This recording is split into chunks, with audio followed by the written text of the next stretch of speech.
number 5, tax rate for fiscal year 2027. Second. Motion made by Matt and seconded by Jamie. Sebastian. To Sebastian. I'm sorry, Sebastian. You sound alike. Anyway, to remove the tax rate determination until the next meeting. All those in favor signify by saying aye. Aye. Aye. Okay. On to the minutes of the last meeting. I was not there, so I will entertain a motion to approve, but I will abstain. I'll make a motion to approve the minutes of the July 20th meeting as presented. Sebastian will second. Thank you. Matt made the motion to approve the minutes and Sebastian seconded. All those in favor signify by saying aye. Aye. I will abstain as well. I was not here. By statute, you don't, in Robert's rules, you don't have You to. don't have to be there in necessarily. attendance. I read through them. Okay, So- well, if you want to vote, Jamie. Then aye. we'll do that. All right, so 3 ayes have it, and the minutes are approved. All right, skipping down to number 4. That's public comments. I noticed in the gallery, there's a few people. They may be here for other agenda items, but if there is anyone in the room or on the call that would like to speak on something that's not already on the agenda, now's your time. Just raise your hand and be recognized. I think they're all here for agenda items. Okay, sounds good. All right, so the next item on the agenda is the Benedict Crossing right-of-way. Yes, so at the last meeting, you guys requested me reach out to our town council, Merrill, to confirm language about the access at the Benedict Crossing Bridge. And per Merrill Bent, public conveyance must be within the town right-of-way, which is 25 feet from the center line. That is clearly outlined in the deed I provided you all with. And she looked through all the other documents about it, but that is what we as the town are responsible for and have access to. And she also went on to say that we are under no statute or obligation to maintain it unless it is affecting infrastructure that's in place, like concrete or what have you. But that's where the law stands. I don't know if there's discussion you guys want to have. Mike, you got anything? Now, when it says access, it says access. If they wouldn't have put that in the deed if it was automatically the 25 feet town right away. Why would they put access? It says conveyed subject to the rights of the public to traverse those portions of lands and premise which fall within the town highway right-of-way. That's all that the deed says. It doesn't say public access, and it doesn't give any like measurable figures. You don't agree with it at all.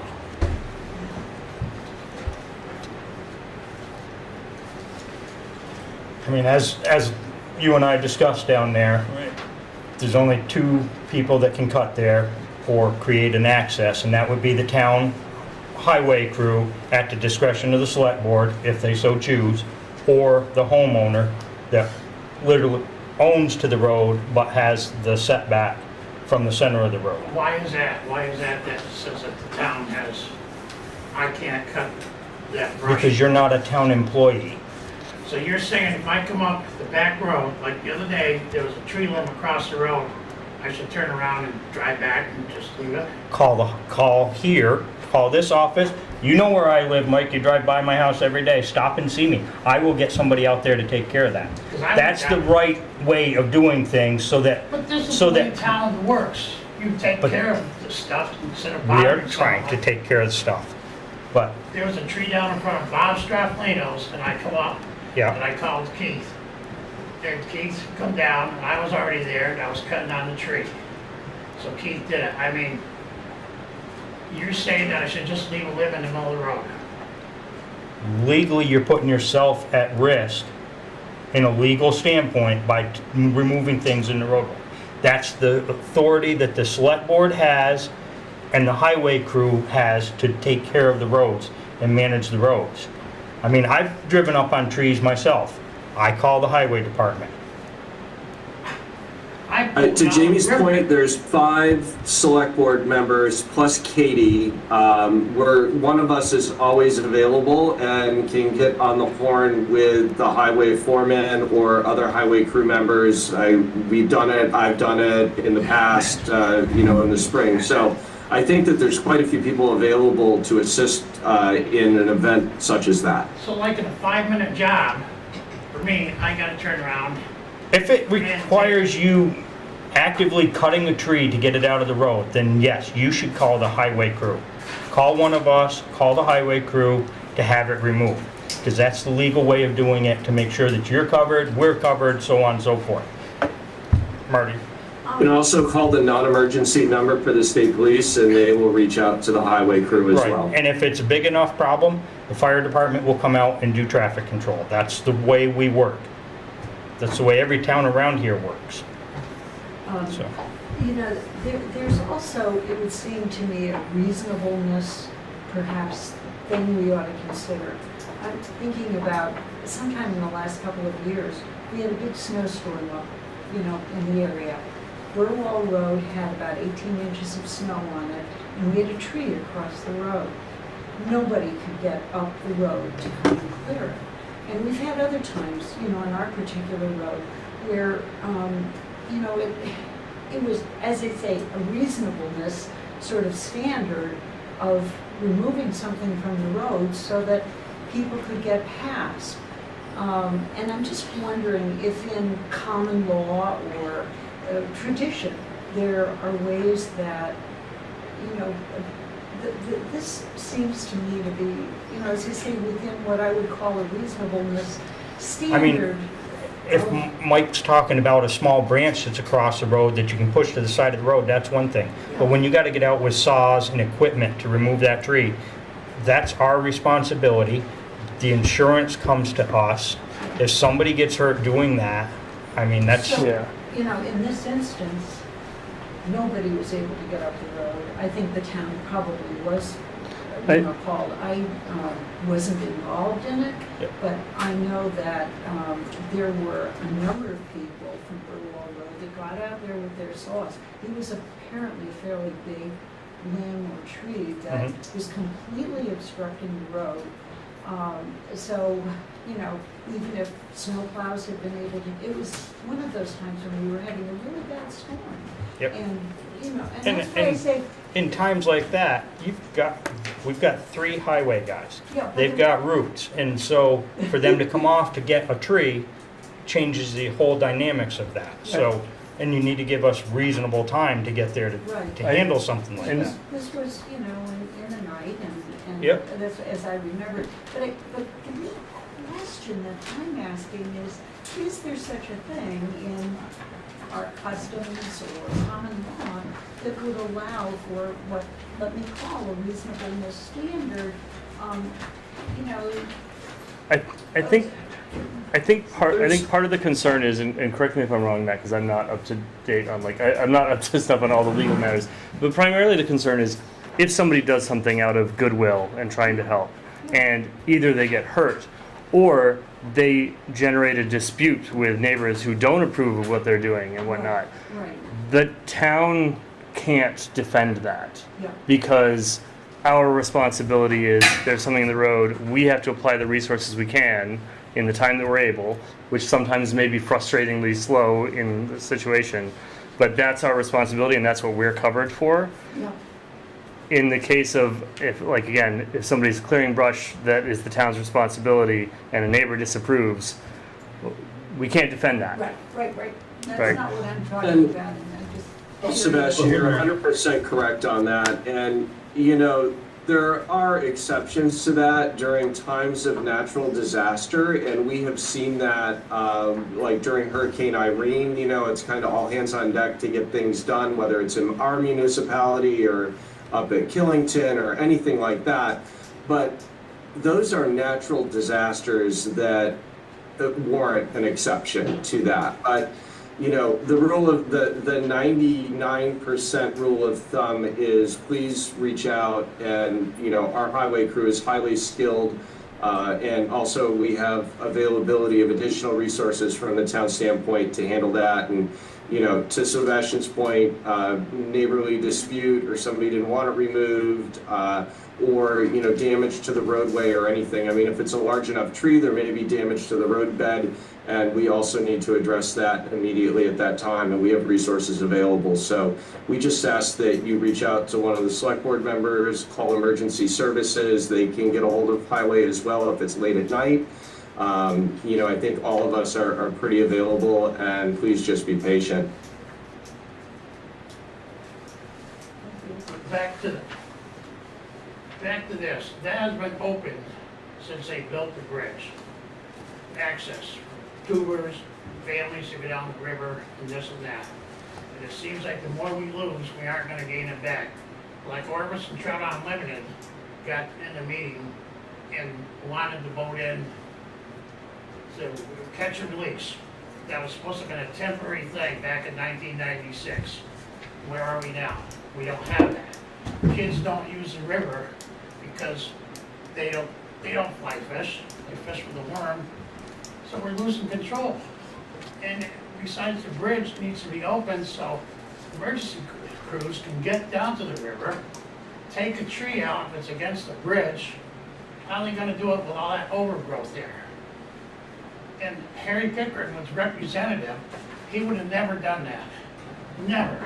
He represented the people, not just his son that doesn't want someone swimming next to his swimming hole.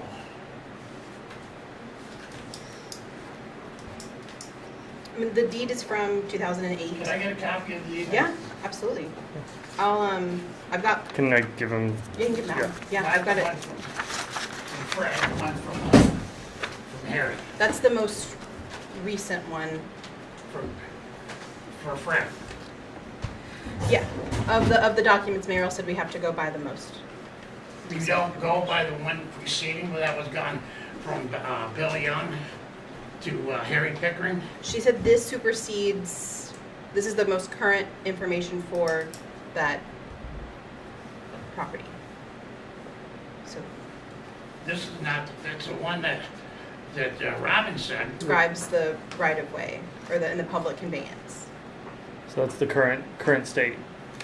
Yeah, so there's the warranty deed, and then this was part of a distribution of an estate. So this would amend the deed to pertain to the wording contained herein on this decree of partial distribution.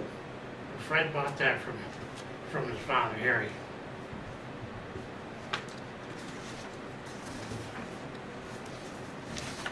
I mean, we just have to go by what's in the deed. Because I've got a copy of the one where Harry sold it to Fred, 1992. And I got it from Well, downstairs. I mean, that one supersedes this one though. This is the, But still, if it's in the deed, it should be, you can't just change our deed. I think that's what this did. I mean, This that's is what by This probate is code. a decree of distribution. This one which is would from amend probate the- court. Deed. From the Oh, probate deed I court, this got. would amend the warranty deed of William L. Young and William B. Young Yep. to Harry Pickering Sr. and April Pickering. Right. So it amended that deed, which was the most current deed in the books, with this distribution as part of the estate. So you can still clear out the right of way down to the river then? The town The town can can. if we so choose. We can't, at this point right now, there is that path on the upstream side. You've been down through there, you and I both walked Kayakers down. and tubers can't get through that. And swimmers, when they come off the bridge. Swimmers they're shouldn't be going on the down bridge because the bridge is posted against all traffic. Oh, stop. You do know that, and that's what we've got to go by, Mike. That's So you're what gonna we turn were around told and do by. the same thing down to the covered bridge then? No, we're gonna close the covered bridge and get it fixed because we got money enough to do that. We don't have $2 million to replace that bridge right now. I'm Until talking about we- access to the river. I realize that, and there's a path on the upstream side of that.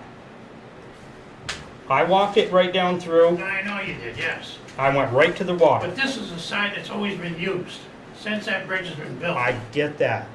but not everything always stays the same. Right. And you know that, just like the fishing. I agree with you on the fishing, so. But that's neither here nor there right now. Screwed up. As far as this goes, that's the legal So it recourse sounds we like have to take. there's an access or path, Jamie, on the upstream There side. is so there's a path on the no action to be upstream taken by the side. select board. Yep, from Benedict Crossing Road by Pickering's greenhouse, there is a path to the river. Okay. So I don't see any reason to take any additional action. I don't. No. I do not either. No. All right, moving right along. Number 7, RFP Benedict Crossing abutment evaluation. Yes, so in the vein of what we were just talking about, where the town left off after the scoping study, is that the abutments have to be evaluated to see if they can be used for a replacement bridge. The RFP before you all, I sent it to the company that did the initial scoping of the whole bridge that provided all that great information. I sent it to one of their engineers. I haven't heard back from him yet, so this is purely something that I kind of helped create with language from their scoping study, but I think this is a really good place to start to see if the abutments will work for a new bridge. And in our capital reserve fund for town bridges, it's Fund 38. After the covered bridge work, we're gonna have just under $20,000 in that fund. When this RFP closes on September 4th, maybe we'll have some figures on how much this is gonna cost, and if we need to put more money aside, on town meeting day, we can, but we'll have around under just 20,000 left in the bridge fund that we could use for an abutment study. I have no idea how much this could cost. I have no idea. But I wanted to know if you guys wanted to offer any changes to the RFP, if you wanted to send it to engineers before I publish it. Just wanted to get your all's input. Any thoughts, gentlemen? Who did the study? Was Otter Creek did that for us, right? No, I mean, it was No, down in Bennington, Oh, the other MSK. MSK. MSK. Yep. I get them confused because we use both of them. There isn't a huge amount of choice, so. Right. I think that, we should definitely send it to MSK because they have the most background knowledge. But, we should circulate it to engineers. Katie, I know you reached out to one community member that's an I did. engineer, so Yeah. you may have some ideas on where else we should circulate it, but I Yeah. mean, you posted it, put it up on Sourcewell or VLCT as well. Okay. So, I think everything looked good. You had the terms and conditions, looked sufficient, so. Yeah. Yeah, from what we talked about before and discussed and everything that we've gotten before, I think this is spot on with what we need Yeah. to move forward. And information from MSK prior to this RFP, they mentioned adding geoteching and soil studies into this, just in case the abutment is found to not work. At least we have soil data from the area, so we would know where we could put new ones. So, if the abutments don't look great, we have soil information on where we could put new abutments. Yeah. Okay. Do we need to take action to move this forward? I think it's just a sense of the board to issue an RFP. I'm good with. I'm good with it the way it's I'm written. good with it. Okay. Yep. Super. In my limited understanding of structural stuff, but Come on, Sebastian. but as far as the terms and conditions, what we're asking for makes Okay. sense. Thank you. I don't hear any objections, Katie, so I proceed. Okay. Yep. Yep. All right, next item on the agenda, number 8. Board discussion on the school merger groups. Yes, and we have some members from the public that would like to share comments, so we can start there, or if you want to. I'll just kind of introduce why I wanted to add this item and warn it and invite the public to comment, because I'm concerned that the timeline for action is shrinking, and the legislature, as I understand it, has created a window in which our school board has a decision before them where they have the opportunity to accept the assigned merger group going with group 4, or to request that we move into merger group 3. Hopefully I have those group numbers right. And that my understanding of what that means is not a commitment to necessarily merge with any one particular school, but to ask to be part of the conversation with an alternative group to the one we already have close ties with. And to me, it seems like it's a matter of exploring options. But I think that while I know the select board cannot make the decision, certainly more voices that can make their thoughts and feelings known to the school board is more information for the school board to use in a decision.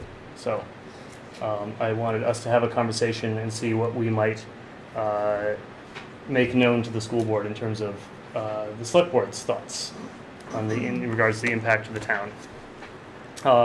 But I know we have a number of people who have some comments that they'd like to make, so maybe we'll open that up. So let's start with Garrett, because he wrote a letter that I thought was pretty well worded, and I wanted to just give us the highlights of that and your thoughts. I mean, to be clear, a lot of this is really about a plan B, because I think we all agree that the plan A is that our high school and our elementary school, our middle school, everything stays as is.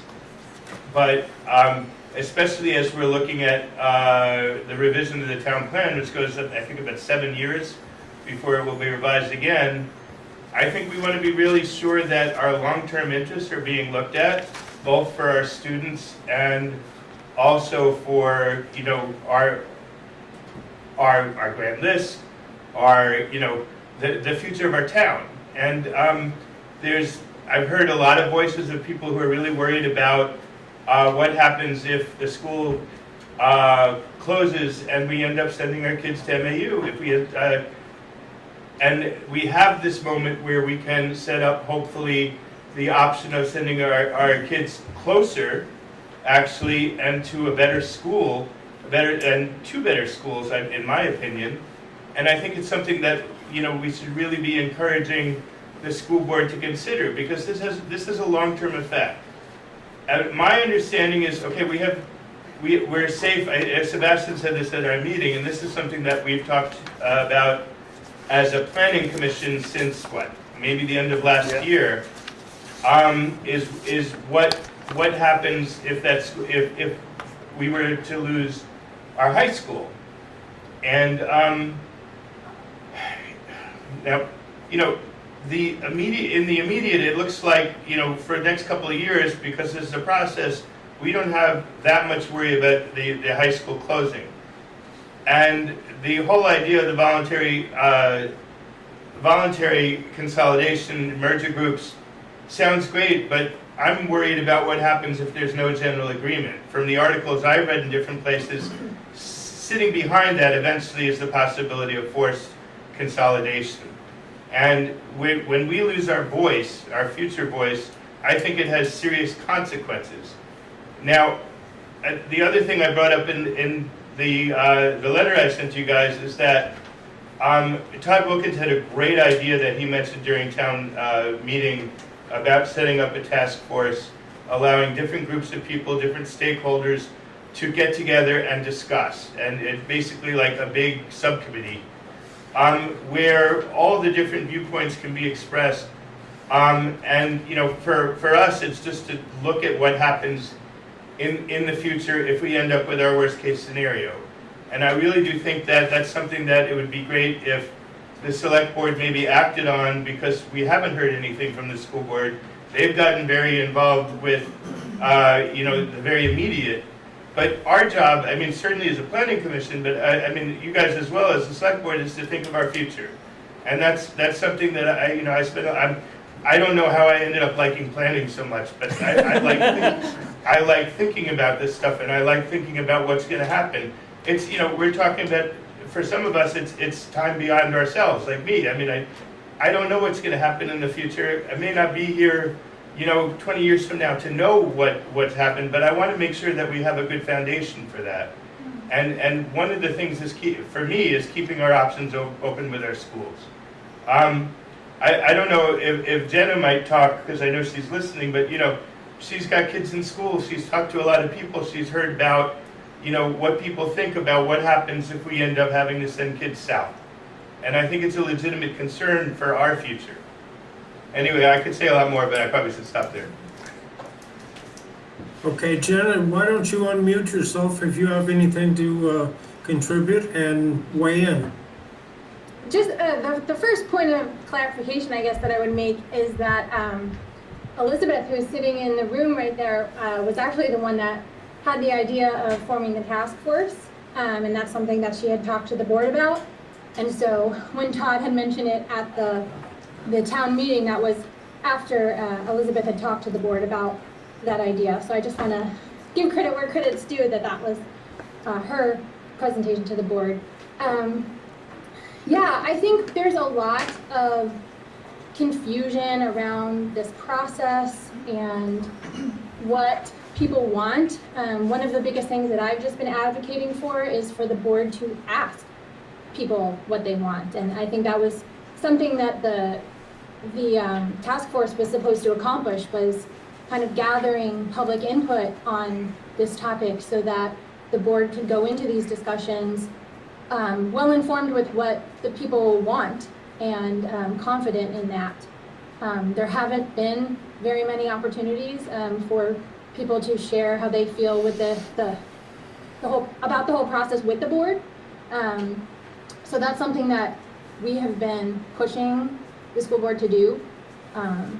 And now we're getting close to the process starting, and that still hasn't happened. So that is one of my biggest concerns, is just that there haven't been very many opportunities for people, aside from individually, to express what they want, through a public survey, for instance, or through these regular meetings of a task force where we can focus on this topic. Yeah, there's very, very little opinion gathering of record, right? Right. Which is concerning. Yeah, and then I think people are just kind of acting off of what they've heard, right? And I know what I've heard when I talk to people about this, but to have the board to be informed about how different community members feel about this, I think is important as they're going into such a monumental process.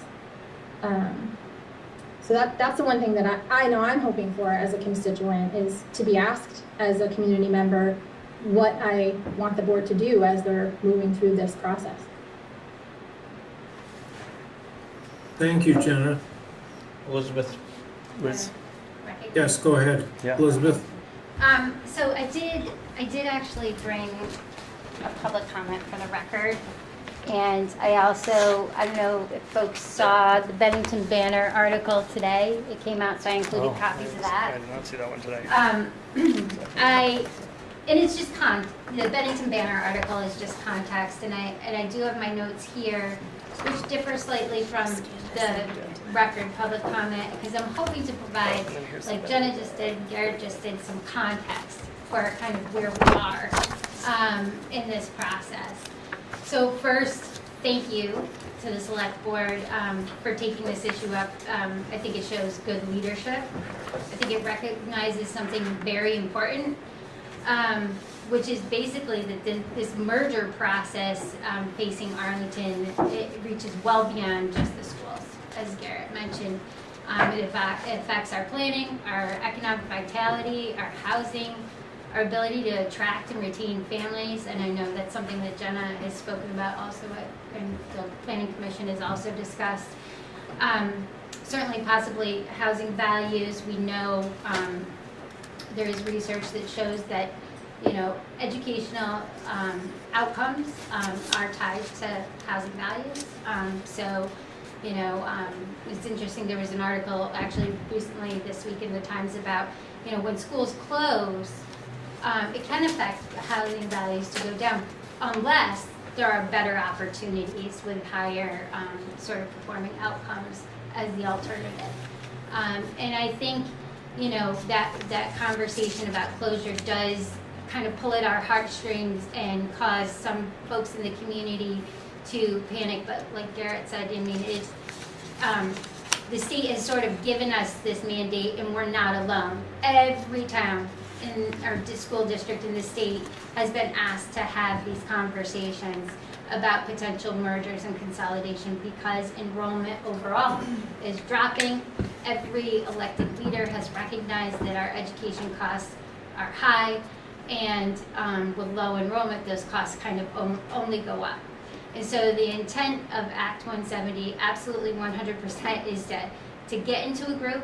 It doesn't guarantee a merger, it doesn't guarantee a closure, it doesn't guarantee a consolidation. They asked us to get into a merger group and in good faith have these conversations about innovative and innovative configurations and what those opportunities can look like. So as folks had kind of mentioned, this task force, right? So in February, I had reached out to the board about a potential task force. That was reiterated at the town meeting in March, and the board chair did say that he was going to follow through, or the board would follow through on that.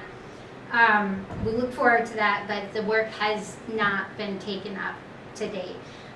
Also, as Jenna mentioned, Jenna, myself, other community members have actually reached out to the board and given many public comments at their board meetings asking for things that would kind of help prepare us and move us along in this process, and even just assessing where we stand. Things like presenting a transparent record of our school performance, right? Because as a community, if we're going to defend and say we want to beat Arlington, we kind of have to know what we're defending and what our options and our opportunities are.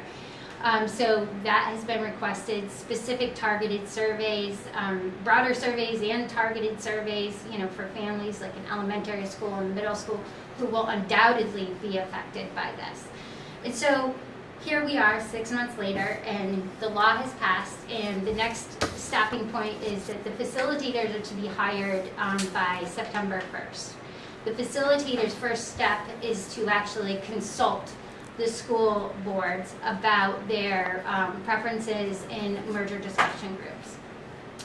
We are placed tentatively in group 4. The board has this opportunity to choose something different or express a different preference. I gave public comment in June at the school board meeting, kind of reminding the board that really the only way a facilitator could adequately consult the board would be for the board to actually discuss it and come to a vote. At this point, either affirming what's been affirming our group 4 or expressing a preference otherwise. That's just simple board procedure, right? If it's somebody consulting, the board has to have a board vote.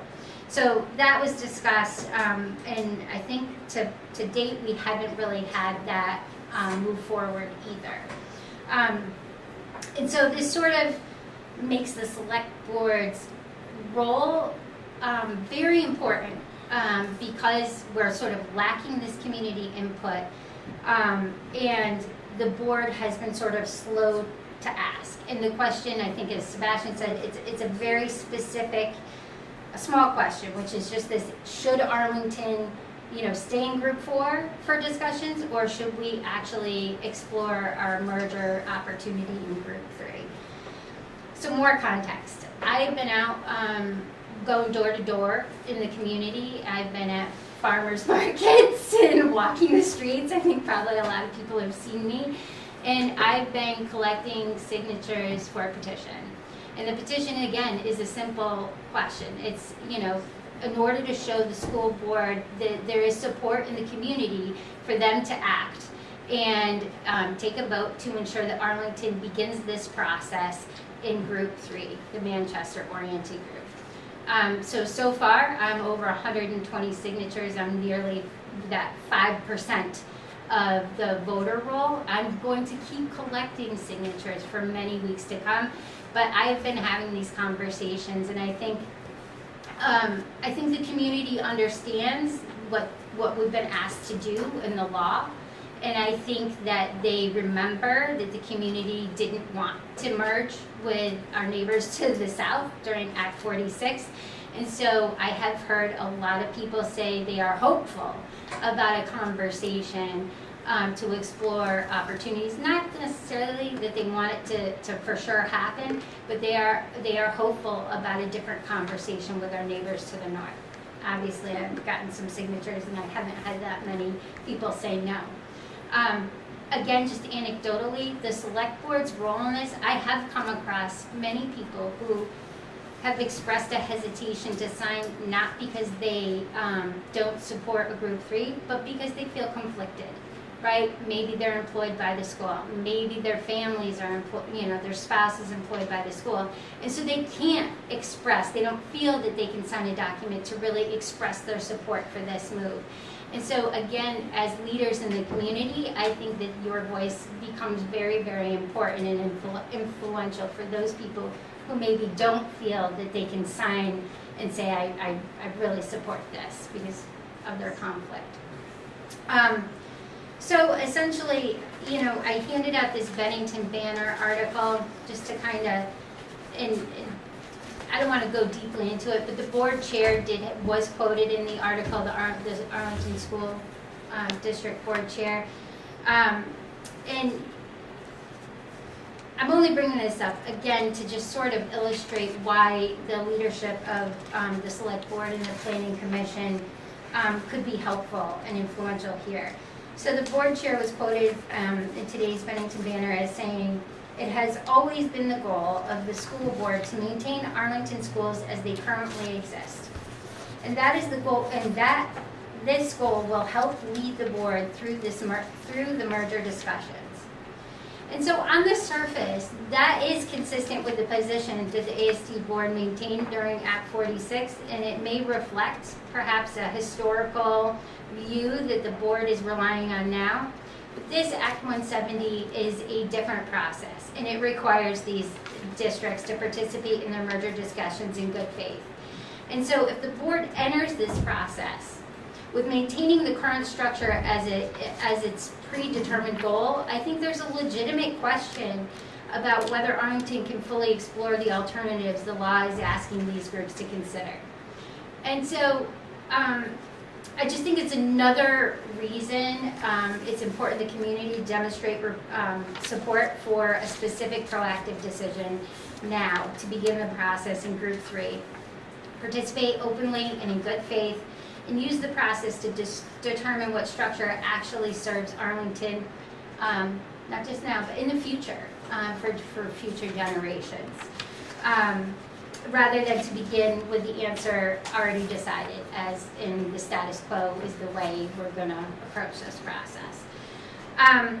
So I think there are a lot of good reasons, strong reasons for Arlington to begin in Group 3, but I'm just going to summarize a few to kind of help you think about it.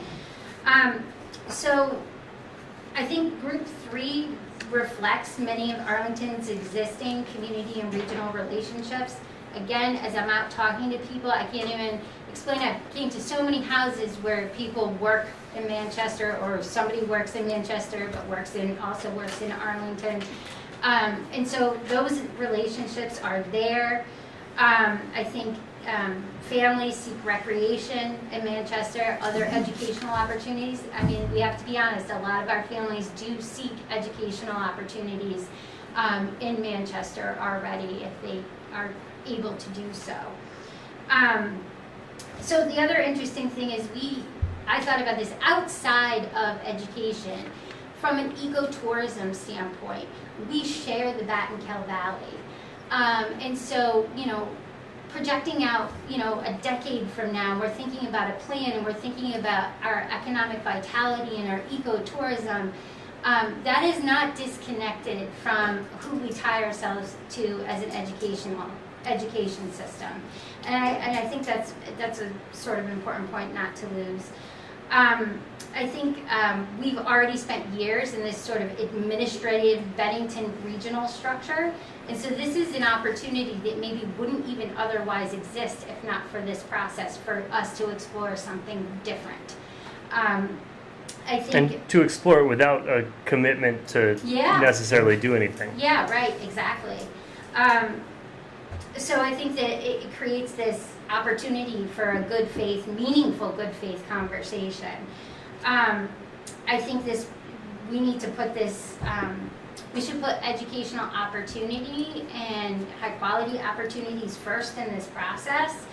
And so again, I think Garrett also referenced, the Plan B, right? And so that expanded opportunity really, I think many of our community members, I certainly feel that exists with our neighbors to the north.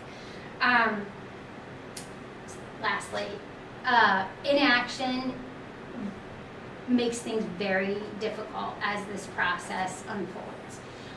So if the board is not to act or just says, well, we're already in group 4 and to follow through, it's not that they can't change the group. They can, but it makes it harder for everybody. It makes Arlington an unfriendly neighbor. It makes us a disrupting force to the process. Rather than to just start in the group for which we have the foresight to see the opportunity from the very beginning. And so I'm not asking the select board to decide today that we should merge or close or any of that, but just simply to weigh in as leaders about where you see, as many of our community members do, the opportunity for a fruitful and robust and innovative conversation in the discussion group 3. So I've been trying to follow a lot of this online, and I've seen some towns up north that have had their select boards write some letters and stuff already. What is the timeline on the study groups? If we were going to write a letter, it would have to be composed and everything and agreed upon by all of us. What is a timeline that we would have to get something to them saying, as a select board, we would urge you to go this way? So, one opportunity would be to do it before the Arlington School Board regular meeting, and to maybe reach out and so that it ensures that it's on their agenda. I don't believe they put out an agenda for their August meeting. Do you know the date of that meeting? Online, it says like August 22nd, but Josh said it was probably August 16th. I think their Google Calendar is not synced, but there is one in August. There was not one in July. That's right. Yeah, but there is one in August, and I'll work on getting a solid date. Go ahead, Matt. Sorry. Yeah, I was just gonna wrap that up. And so if that didn't happen, again, I think that the facilitator consulting the board means that the board actually has to vote. I could be wrong about that, but I don't see how the board gets consulted as a group without that. If that doesn't work for August, I think they would have to have a special meeting with that particular agenda item on it. Sometime between when the facilitator is hired and September 15th, when they're supposed to. September 15th is the date. They're supposed to appoint their committee representative by September 15th. I'm sorry. One other question. The school board is supposed to submit their committee representative to join the merger groups by September 15th. Okay. One other question. Sandgate is very closely tied to us. Has anyone talked to Sandgate about this? I have written an email to Sandgate, Okay. Ralph Rossi.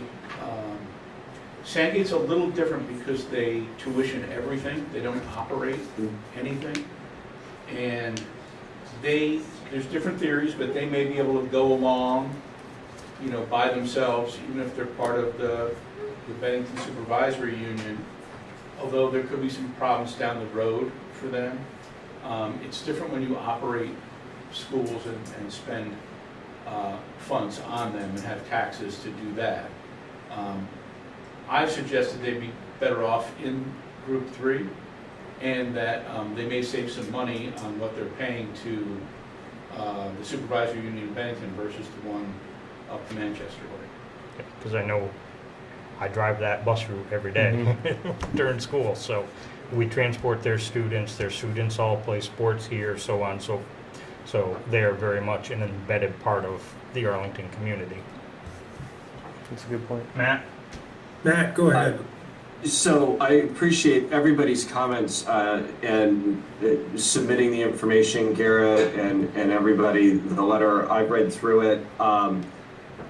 And I do recall at town meeting where the school board chair did mention that they would build this task force, a couple select board members, key community members of that. Well, I don't think that, in my opinion, I don't think that the select board, we can take like a definitive stance at this point to the school board. I feel like we could write a strongly worded letter to the school board to develop that task force and act on it in a timely manner, to garner the correct information and hear what their constituents want them to do. That's kind of where I landed on this, just in my opinion and from reading through it, that's what we could do. The other point that I wanted to make in the article that was in the banner today, so it's from that my understanding that the SVSU and the BRSU are two supervisory unions that'll be together in the region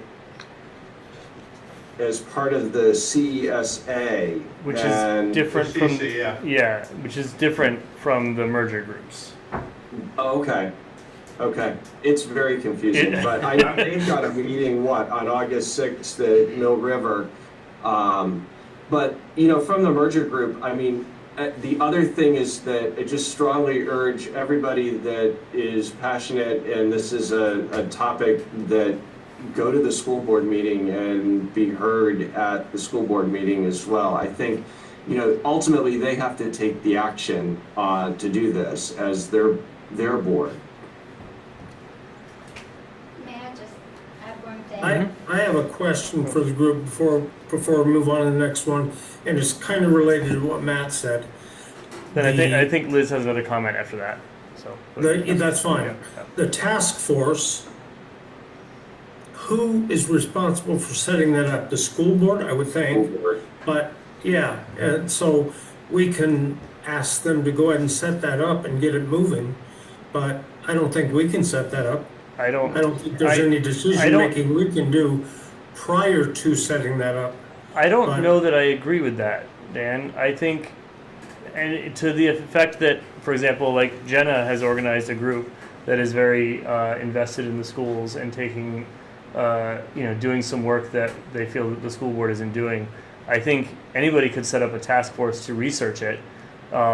It's just that ultimately the decision lies with the school board, right? Correct. The task force, whether it's set up by the school board or another entity, wouldn't be making that decision either. It would be merely to investigate and present to the school board, here are our findings as a task force. And I think if the original intent from the school board was, as suggested, was to include, for example, members of the select board, members of the planning commission, members of the community, there's not any compelling reason to me why any one of those groups couldn't set up the task force and extend an invitation to the school board to offer up members. And then if they don't want to participate, that's fine, we'll still present our findings. I don't disagree with that. If the school board, which, to the chairs, to the point that the chair did say that they were going to do that at town meeting. Now, if they decide that they don't want to do that and they're going back against their word, then maybe that sets another precedent in and of itself that's a telltale sign as to where this will pan out. But really, the school board should, in my opinion, set up the task force and run that task force to gather the information, because they need that information, and it would be more credible if it was their task force in making their decision. Go ahead, Jenna.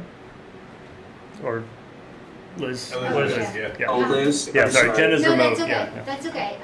So just since I asked for the task force, just to provide the context, I asked for it in February because I saw the need to act urgently and timely.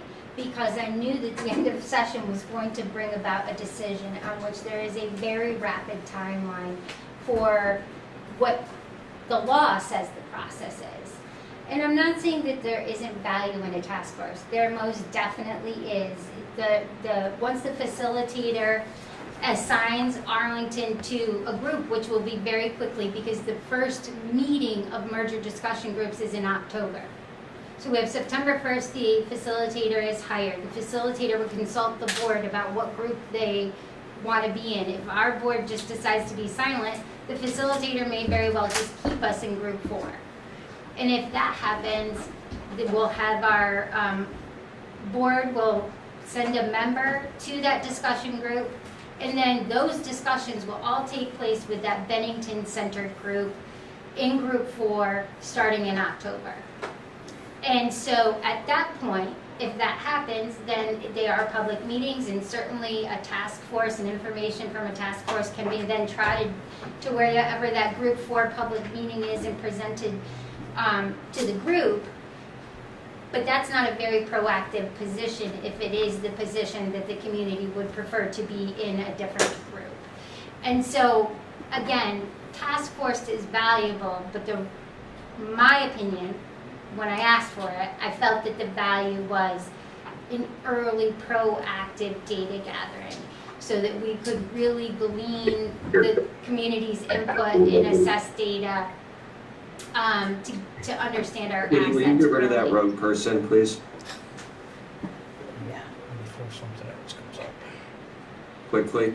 Cancel, Darius. Thank you. And then so just for context, so task force could still be valuable if it doesn't quite have the urgency or the immediacy that we would really need. Even if the school board did a task force now, it's sort of like as a auxiliary data collection tool to feed into whatever merger group we're already in, which that has its own set of processes, right? Mm-hmm. And so just the other piece of it is just I actually think,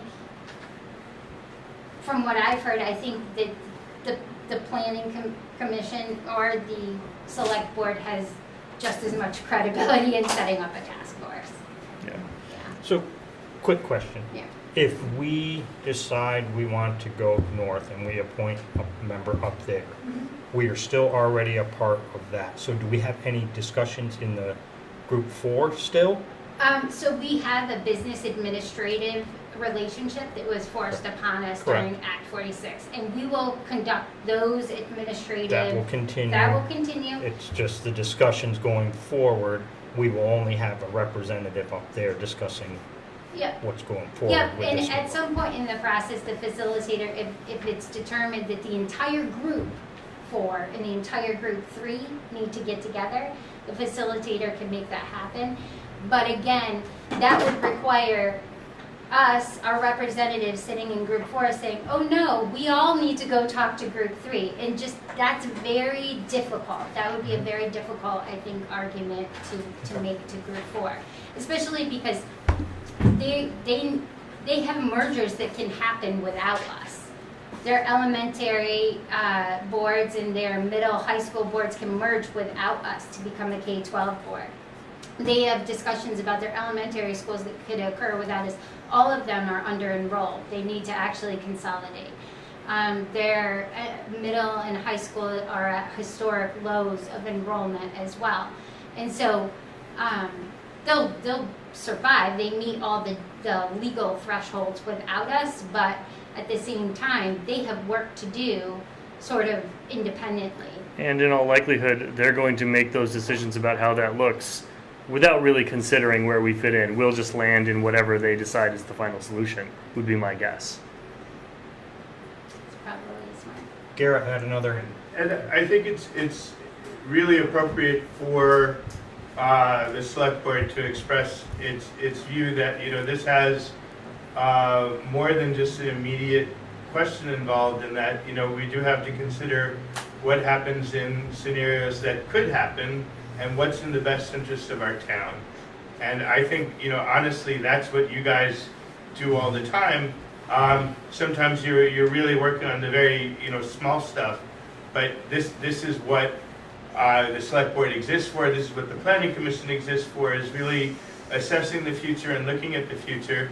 And as I said, what we want, I mean, the high school is kind of, you know, our school district is kind of like the cultural plinth of our town in a lot of ways.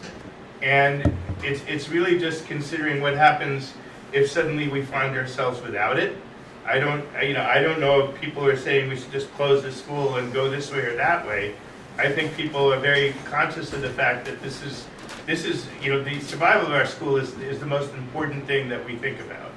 However, it's a bit, you know, I don't want a bit of a dereliction of our own obligations not to consider where we go if something bad happens. And we have been looking for about 1.5 years, 2 years at the possibility that something bad is going to happen. I can't tell you how many people in different organizations have told me that the school is cooked. And now that seems like maybe that's not the case. But I mean, I just think, you know, we've given a long time, and it looks like we're in a closing window to sort of at least make clear that there's stuff we need to think about beyond, you know, that really does need to be thought about. And some of it comes down to, as I see it, the survival of our town long term, and keeping a good amount of people in our town. And you know, the truth of the matter is that, you know, there's a big difference in going south or going north, a very big difference. And it's something that I really believe the select board can weigh in on. I think that you guys should be able to set up a task force and invite the school to participate. And I can't imagine they'd say no.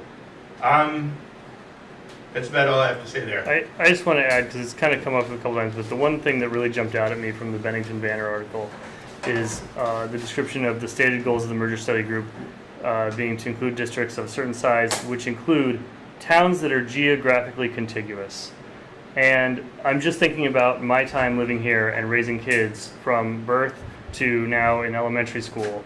And at almost every single turn, having those kids continually pulls me more and more toward Manchester. Even though we have a school here for daycare options before they were eligible for pre-K, there were just more options looking north than there were going south.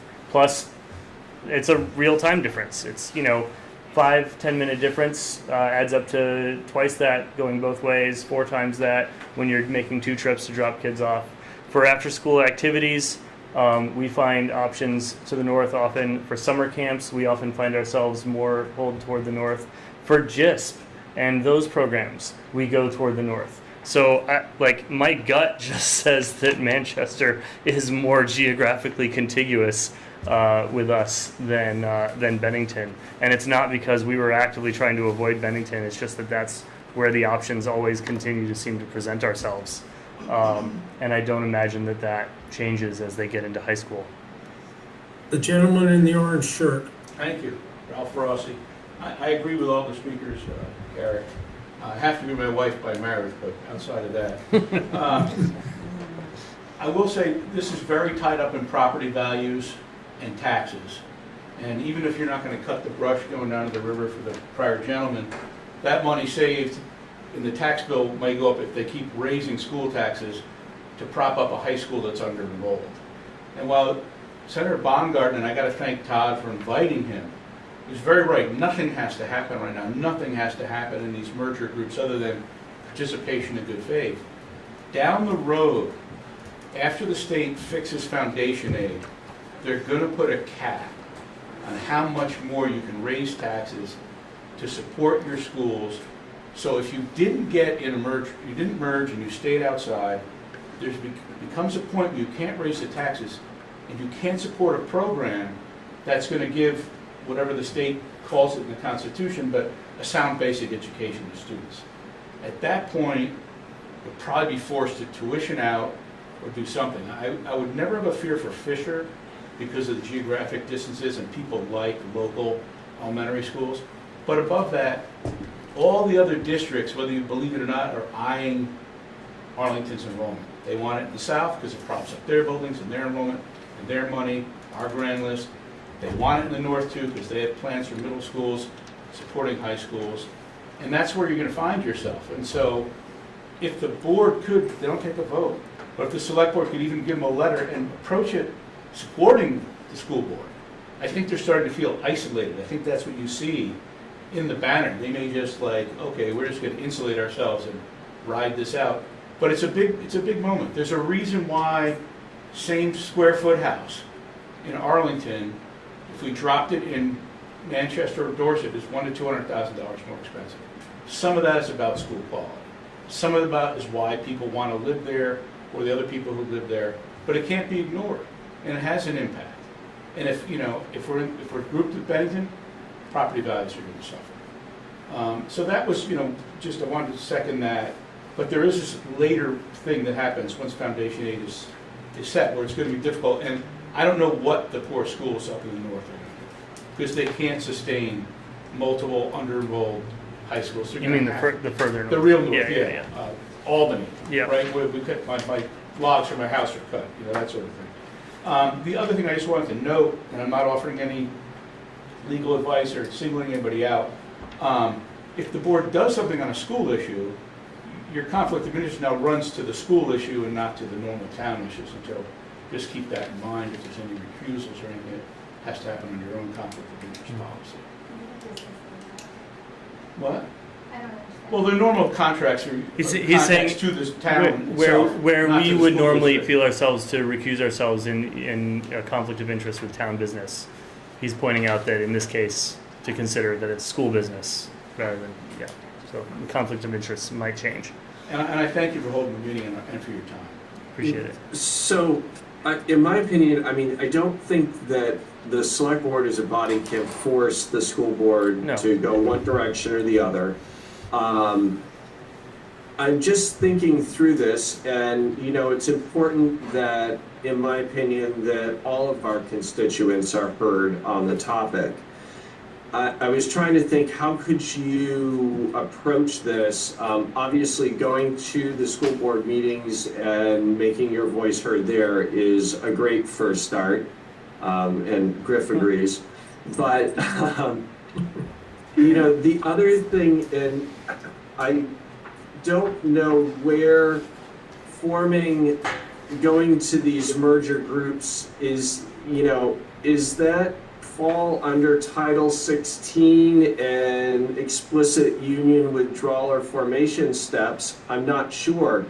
But, you could petition the school board to hold a public vote, either for binding or non-binding, so that all of the community members could weigh in by Australian ballot. I mean, there are communities that have done that recently up north. I think that, me personally, I've thought about this since I constructed the petition, and whether or not I wanted to draft an article that could meet that 5% threshold to make it to the ballot. My concern about that is that it shortchanges the discussion process. Right, so we're supposed to be heading into this process with good faith and hope and opportunity and innovation. And I think as soon as we sort of put it on the ballot, I think it at least up north, it tended to be like, do we merge now or not? Mm-hmm. Do we close now or not? And that's supposed to be way down the road, and not sort of the decision before us right now is just what table has the most hope, opportunity, and innovation in order to go to. I appreciate that. I just want to make sure that all sides and that all of our constituents are heard. So that's why I suggest that. I don't think from the select board I could make a decision one way or the other without talking to a large number of our constituents to understand what their views and desires are, because ultimately we work for the taxpayers. Would it be reasonable, in order to generate some action in this narrow time frame, for the select board to draft a letter to the school board, not urging one direction or the other, but simply urging them to embrace the opportunity to make a decision, and drawing their attention to some of the matters that are more under our concern, that aren't necessarily directly associated with the schools and performance and the pupils, but things like property values, geographic, like economic opportunities, infrastructure, and like any of the things that are under our domain that we feel would be impacted. And just as a simple sort of, we support you in the decision that you are faced with. These are the things from our side, our seats that we think will be affected by the decision, and we urge you to consider them. Something along those lines. Yeah, I think that, really a well-drafted, strongly worded letter would be appropriate from the select board, taking those considerations into, the body of that fall under our purview, like you just said, Sebastian. I think we just have to be careful that we're not taking a stance or an opinion on which direction they should go, but that they make a well-educated decision based on facts and desires of their constituents. Yeah, and urging them to seek out information on those domains, right? So in the letter, maybe we don't offer that information, but they would be free to obviously, come to a select board meeting and ask us how we think that these things might be affected one way or the other, right? Or, Well, yeah, because I think it would be important to hear from the select board or from the school board as well. I mean, to have a member of the school board come to the select board meeting and discuss that with us, and ultimately what their decision is going to be. It would be appropriate for them to communicate to us and really to all the constituents as to why they made that decision. And we would hope that it would be a very well-educated decision. That they used facts and the desires of their constituents and made that educated decision. To Jamie's point earlier, not everything stays the same, right? And change is inevitable. I don't know on the current makeup of the board if there's resistance to change or not. But from the school board, but I think that having a very open mind in this process is incredibly important. So, a strongly worded letter to that effect would be appropriate in my opinion. I think that would certainly, hopefully do something. Garrett, go ahead. I think you can mention in that letter that you had been excited as a board by the idea of a task force that was mentioned in the town meeting, and that you would look forward to participating in a task force to help address some of these issues that you're bringing up, if they were to do that, and that you feel that it would be positive for a real discussion that engages more of the town than just to contribute. And you want to put that the planning commission would like to join that too. That's absolutely true. Obviously, it would be not a plurality, of course, but I mean, I just think that we should put on the table that this would actually be a very good idea. This would be really good for the town.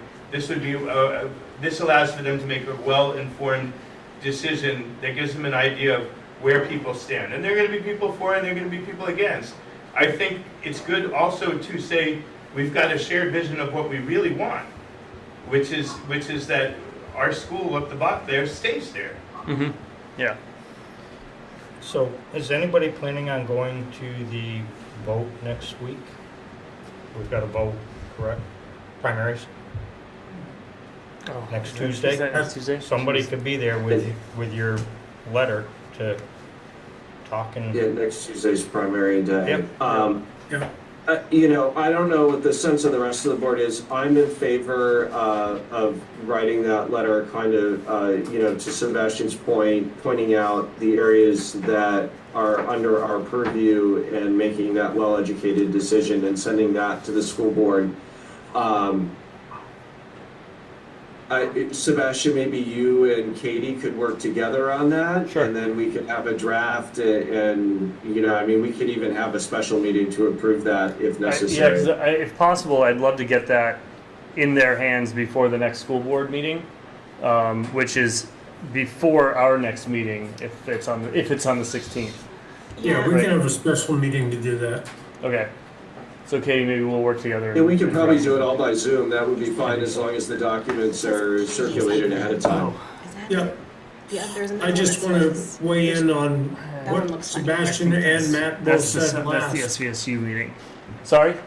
My one concern, I agree with what everyone has said here. I agree we should leave our options open. However, I can see a possible pitfall. I'm not saying it is, but it's possible. We don't want to necessarily step on the toes of the school board No. by standing up a committee and then have it backfire in No, I your agree. purpose. I agree, and I don't. If our intention was we really want a committee to do some stuff before the September 1st or September 15th, then I think if we wanted that to happen, we would have to do it ourselves. But that is not my preferred path, and I think. And to Liz's point, I think the time has passed for that to be its most effective. I think right now the best thing we can do is gently remind the school board that they offered to do this and we were excited to do it.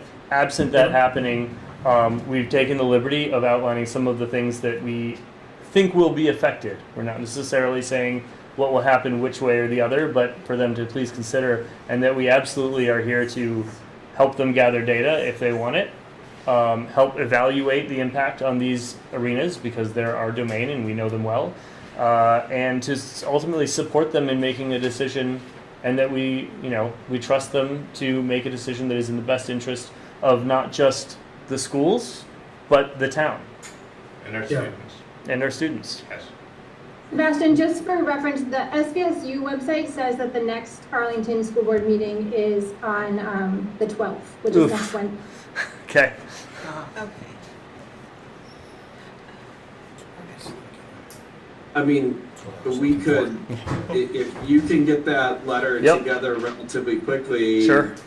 Katie and Sebastian, I mean, we could post, what do we need, Katie, 24 hours for a special meeting? Yes.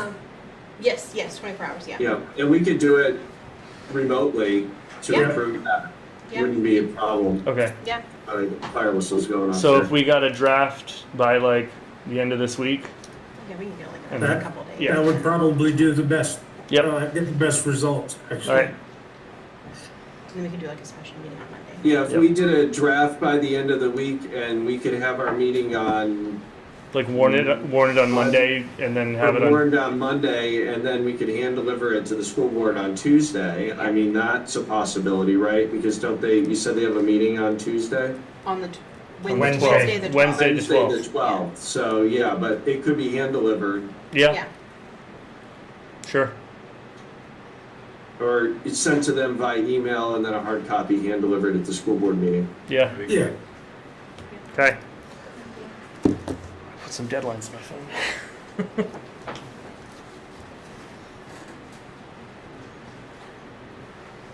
Okay, anything else? Happy in to the help school, wordsmith it, project? but, Yeah, I'll probably run you some should take stuff a by stab you. at the content to start. Yeah.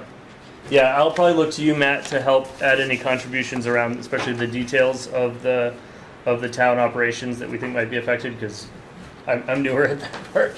But Yep, and I think touch base with Garrett too on that as Yeah. well, sure, from the Yep. planning commission side. absolutely. Thank you. Thank you so All much check for considering this. Yes. Thank you for coming. Yes, Thank thanks you very everyone for much. coming. Absolutely. All right. Moving on to number 9, potential walk of Bennington Hollow Road with Green Mountain National Forest. Yes, so this. Dee, you had some stuff on that, I think? Yes, so this does not require an action, but because I have all of you in the same place, mostly, the National Forest gave me some dates that they're available to come here and walk the road with us. I don't think all board members need to go, but I think it would be good if at least a few of you guys laid eyes on it. I've walked it with Cynthia. It's a really lovely walk. But I think all of us there really like looking at the state of the road and the parking areas would give a lot of like good background to the situation we have with them. And I think it'd be really good for Martina and Sally to see it as well, because I don't think it's as like pristine as they believe it to be. So we've got August 12th, which is technically only a morning. I forgot to include that. But anytime on August 25th, 26th, or 28th, they can meet us in the morning, afternoon. It'll take 20 minutes.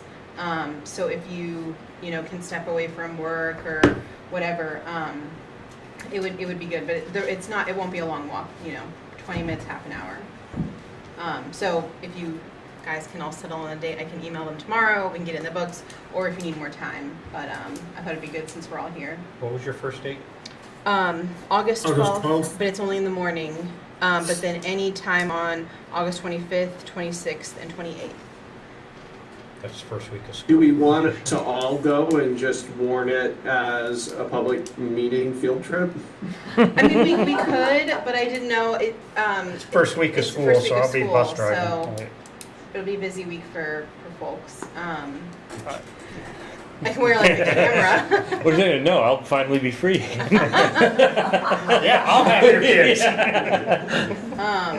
The 12th probably isn't good for me. Yeah, I don't think it's good for diary. It's a little too soon. Yeah. Tuesday, the 25th would be the best for me. Okay. The 26th, 27th, whatever, the rest of that week I'm driving, so. Yeah. I could do the 25th. I could make Okay. that work. Yeah, the 25th would work best would work either the 25th or the 28th, but probably the 25th. Okay. Great. What time? Really anytime. I mean, they said that they can come down. So if morning or afternoon is better for us, I can communicate that to them and say like we can all make the 25th, but we prefer it to be in the morning or the afternoon, whatever is easier for you all. I can do either. Afternoon works better Afternoon. for me, but I can make the morning work. It's Yeah. I can probably make anything work though. I just have to Okay. clear All my right. schedule. So. Well, I'll feel them out, and if something comes up in the next couple of days, you guys let me know. But I'll let them know definitely the 25th. And yeah, I think that would be good for us in moving forward with that situation. So thank you all. I've got, and I think, Katie, we just warned it as a meeting and then we'll, however, Yeah. can go from the select board. It doesn't matter, right, if we're over. If you 3 know, or more of us 3 or show up, more, should be warned. then we're just completely covered. There'll be no Yes. meetings from the minute, Yeah. the meetings will be very brief from the special field trip. Right. It's a And, site visit. right. Site visit. Yeah. Yeah. So there's no action to Yeah. be taken. So yeah, just a site visit. Yep. Okay. Awesome. Okay. Okay. Next item, number 10, Water Department, update on water work. Yes. So I can tell you they fixed the spot in front of my house that was leaking about 30,000 gallons a day. that's great. That's good to hear. Josh has been fixing a lot of leaks that have been identified. He did 2 last week. I think he was going to try to do 2 this week, but we'll see with the weather. The new generator is getting installed up at the pump house. Propane has not been run to it yet, but I think GMP was out there today running power. So that work is underway, and then once that gets done, it should be done this week. He's just going to go back to replacing service lines. So that was Josh's update. Okay. And Katie, one thought that I had around that, and I know that he's talking with them to bring propane in and for the generator, we talked about putting a electric heat pump in that building, but I don't know what the overall insulation is and what the heat loss calculation is for that building, given its age. So my one thought was alternatively to an electric heat pump is that we also think about a monitor propane type heater in there of some sort. If we've got the propane, that may be more effective in keeping that building warm in the winter.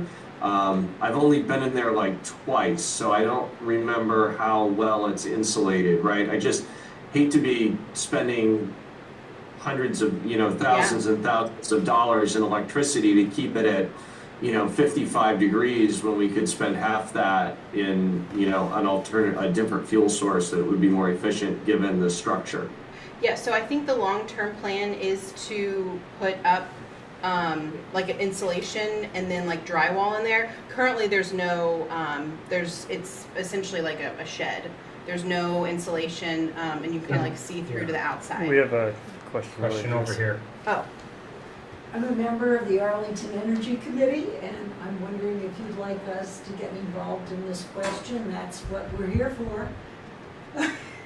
You know, I mean, it's, Well, I mean, the building's like Swiss cheese, if I remember. I don't Well, think I then- saw then much it insulation pretty at all. I mean, a definitely heat would pump's gonna be- cost us thousands of dollars to run in the winter to keep the building from Right. freezing. So, but- you know, I'm sure that Josh and we could have, I don't know if I wanna spend the money for an architect and engineer to do a heat loss calculation, but I don't know if the energy committee is, do you guys have the skills to do a heat loss calculation for the building? Karen? As a former member of the Arlington Energy Committee, I can say absolutely yes.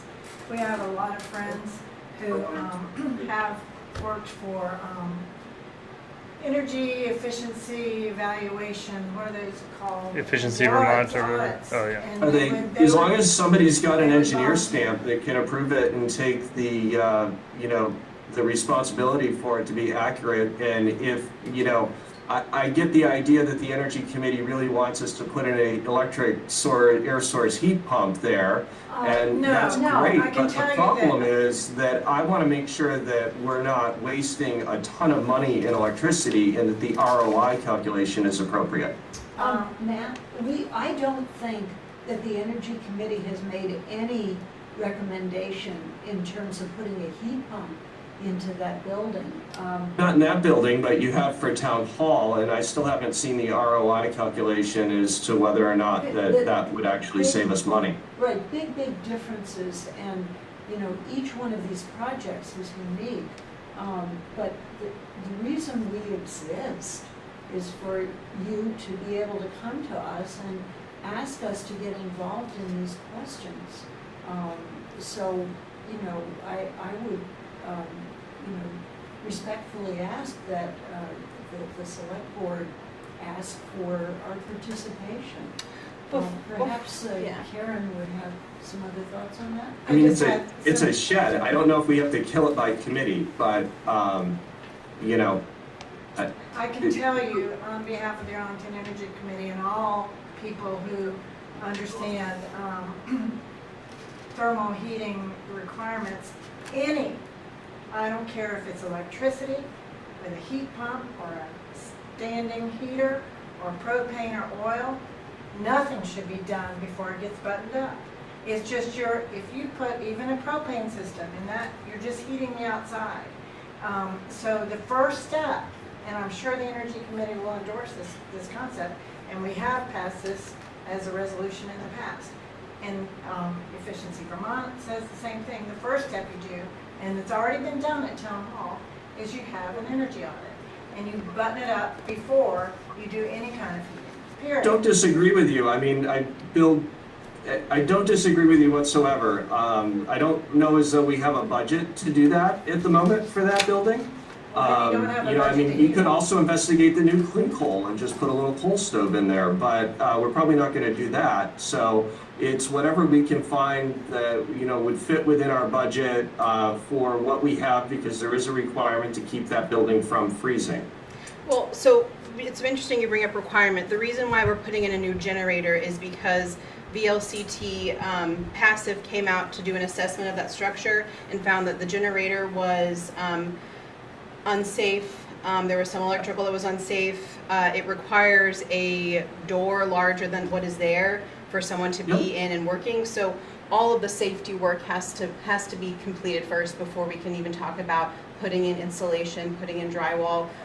We have to first get it back under coverage under our insurance, because we're in violation in a couple different areas. So before we can even talk about like energy efficiency of that building, Yeah, we gotta get first the we have VOSHA to stuff make it. done. We have to This do the is part VOSHA, of that. and We're under the and time nothing is frame. going to derail us from doing that. I don't want to put this work Right. on hold to do energy work. And, So and I just, you know, people talking about drywall is for attractiveness. There are other forms of insulating materials that are very adequate for a shed type of structure. I don't think he actually meant drywall.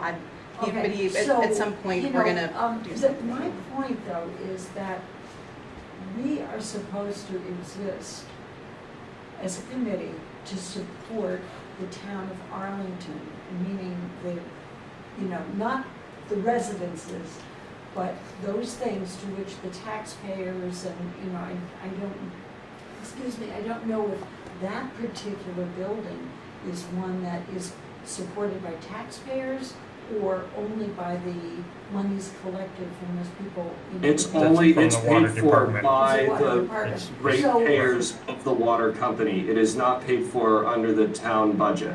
Okay, so, are you? So I don't think the Energy Committee would apply because it's paid for out of the water department budget, which is funded by the ratepayers of But we the don't water charge system. for anything that we do now. We are I not- we appreciate don't that, and I get thank you paid. for your input. I'll take it under advisement. Okay, moving on to number 11, the highway department. Yes. Katie, do you have anything to add? So I've got the 2 weeks of projects for highway. As of last Thursday, Chunks Brook was finished. They also took down 6 dead trees that were in the right of way. They ditched it, stone lined it, mulched it, so Chunks Brook is done. We got rained out today, but they're supposed to be grading the north end of Chunks. The guys might have done that this afternoon after the rain, but we'll see. Up next is River Road, culverts, ditching, tree removal. They've been helping out at the pump house doing ditching for Josh. And then I got with Mark on Springbrook Lane that comes down to 313. And that there's, I guess, an agreement that it's a private road, but because we have an alternative spring house there, we help kind of maintain the road. We do. And the grader that we currently have is too big to grade that narrow road, but the road kind of needs to be graded. They need to put some material in because stuff is washing out onto 313. So I talked with Mark about a couple alternatives we could do there, but that's just, you know, kind of in my mind, and I don't know what we did previously up there, and I'm still trying to like wrap my head around a private road that we maintain, but I just want to keep you guys updated because the state did notify Mark about washout from Springbrook Lane onto 313. So we're just trying to figure that out if we could like contract somebody out with a smaller grader for a day to grade it. Yeah, that's kind of where we are with that. And his 2-week project list. And Katie, just for my reference, what was the percentage of completion on the previous 2-week list and what was the carryover? So carryover was Chunks Brook. Grading on that, they thought they were going to be able, once they were done with the culverts, they could just grade it and Chunks Brook could be done, but that spilled into this week. So I think one of like the 6 things he had, or like 1.5, yeah. So Chunks Brook grading was the only carryover? Yes, that and the River Road culverts, but I think they were just looking at culverts as a whole. Okay. Yeah, and I had the numbers for how many culverts are going in. I think River Road has 6. I think. Okay. The rain hasn't been No. healthy. No, I know the rain didn't help, but you know, on the rainy days, my other question, you know, I mean, if we have a project scheduled on a rainy day and we get rained out, what are we doing with our time on a rained out day, right? Yeah. So they've been doing a lot of work on the CV up there, I do know that. They took the whole rear end apart. Yeah. And they're trying to get that operational. But they put a lot of time into that. I'm just trying to evaluate where our time's being spent, that's all. Yep. So, one carryover is pretty good on that, I think.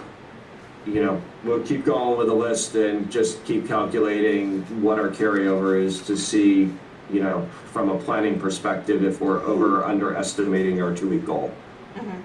Yeah. The next item. So meet and lag goals, right? Yeah.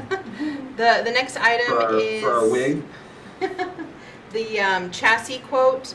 So you have 2 quotes before you, one from Western Star and one from International. Mark said that these 2027 are within the, oh my gosh, how do I say this? Like how a mechanic would say it. How do the mechanic say it? Yes. Something is changing in 2027. Yes, so the Emissions. Yes. control is changing, Yes. and that's gonna be a massive price Upcharge. increase. We've talked about that before. Yes. Yeah. Yeah. So you're talking about $50,000 more Yes. just for the emissions control. Yeah. That's gonna throw us way out of our budget. Yes. I mean, we're already looking at like almost $200,000, and this is a piece of equipment we need, like. Yep. So he's got 2 quotes, and going by our procurement policy, when making a purchase under $250,000, but more than $10,000, is that we bring forward 2 quotes. They are, I think, pretty much like identical vehicles. And the, is this the Western Star? The Western Star one had a plow package included. Disregard that. Mark can buy that in 2027. And, you know, that the price of a plow package is not going to change next year. So we can buy that in next year's budget. So only the starred items are for the Western and, yeah. Refresh my memory, what truck is this chassis replacing? It's one of the dump trucks, Yeah. the big trucks. Yeah. Which one, though? What model year, how old is I it? don't remember exactly which one. Going by like town meeting minutes, it was discussed and voted on putting in the capital reserve fund money for the new truck, so I could go back in the minutes and look. No, I appreciate that. I just am trying to figure, and I know that we put money in there for the truck, and we've got the sinking fund. I'm just, if we're getting this new truck, I wanted to know which truck was it replacing, and what was the age of that truck and the mileage, just so that I could calculate some rough numbers on, you know, what did we get, or what did that old truck cost us, so that we can, you know, estimate what this new truck is costing us, and, you know, what the life expectancy of it is. So then we can say that, you know, hey, it's gonna last us 5 years, and this is our cost per 5 years. We put about this many miles on it. Or, you know, is it lasting us 10 years? Is it, I don't know. Yeah, I think you're over 10 years. I want to calculate the ROI on that. Yeah, I think you're over 10 years on the old truck right now that they want to replace. Okay. Yeah, I don't know, there was some pretty talk sure. about replacing the CV too at one point. Well, the which isn't CV, very so good. that's one of the reasons they've been doing so much work on the CV, is to try and get it to last through the winter. Right now, in talking with Mark up there, this truck won't actually be built and operational until next year. Right. Because we'll push all the body and all that off. But if we can buy it now, we save ourselves $50,000 in emissions for the cab and chassis. So the International that he priced out, that price is there, and then again the Western Star. Western Star.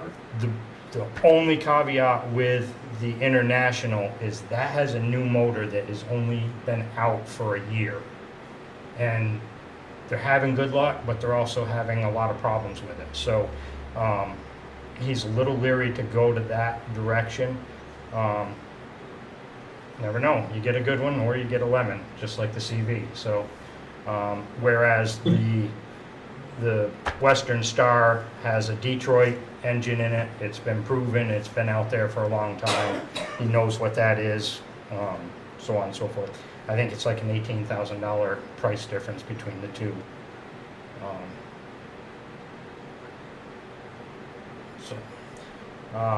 And looking at two bottom lines. And looking at the old truck, he did get a kind of an estimate on what they don't want to take it in trade, really. They said, no, put it out on Auctions International and get rid of it that way. We'll make out better.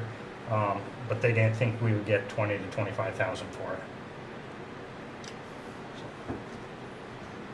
So what's the bottom line on the Western Star and the International separately, minus that one component, the So snow? I think the Western Star, if I take the snowplow component out of it, comes to $198,037. Yes. And the International is 179,850. Yep. So that's what? $18,000, $18,037, something like that. 18,187 187. difference. So almost 20K price difference between the two. How much, Katie, is in the sinking fund for that?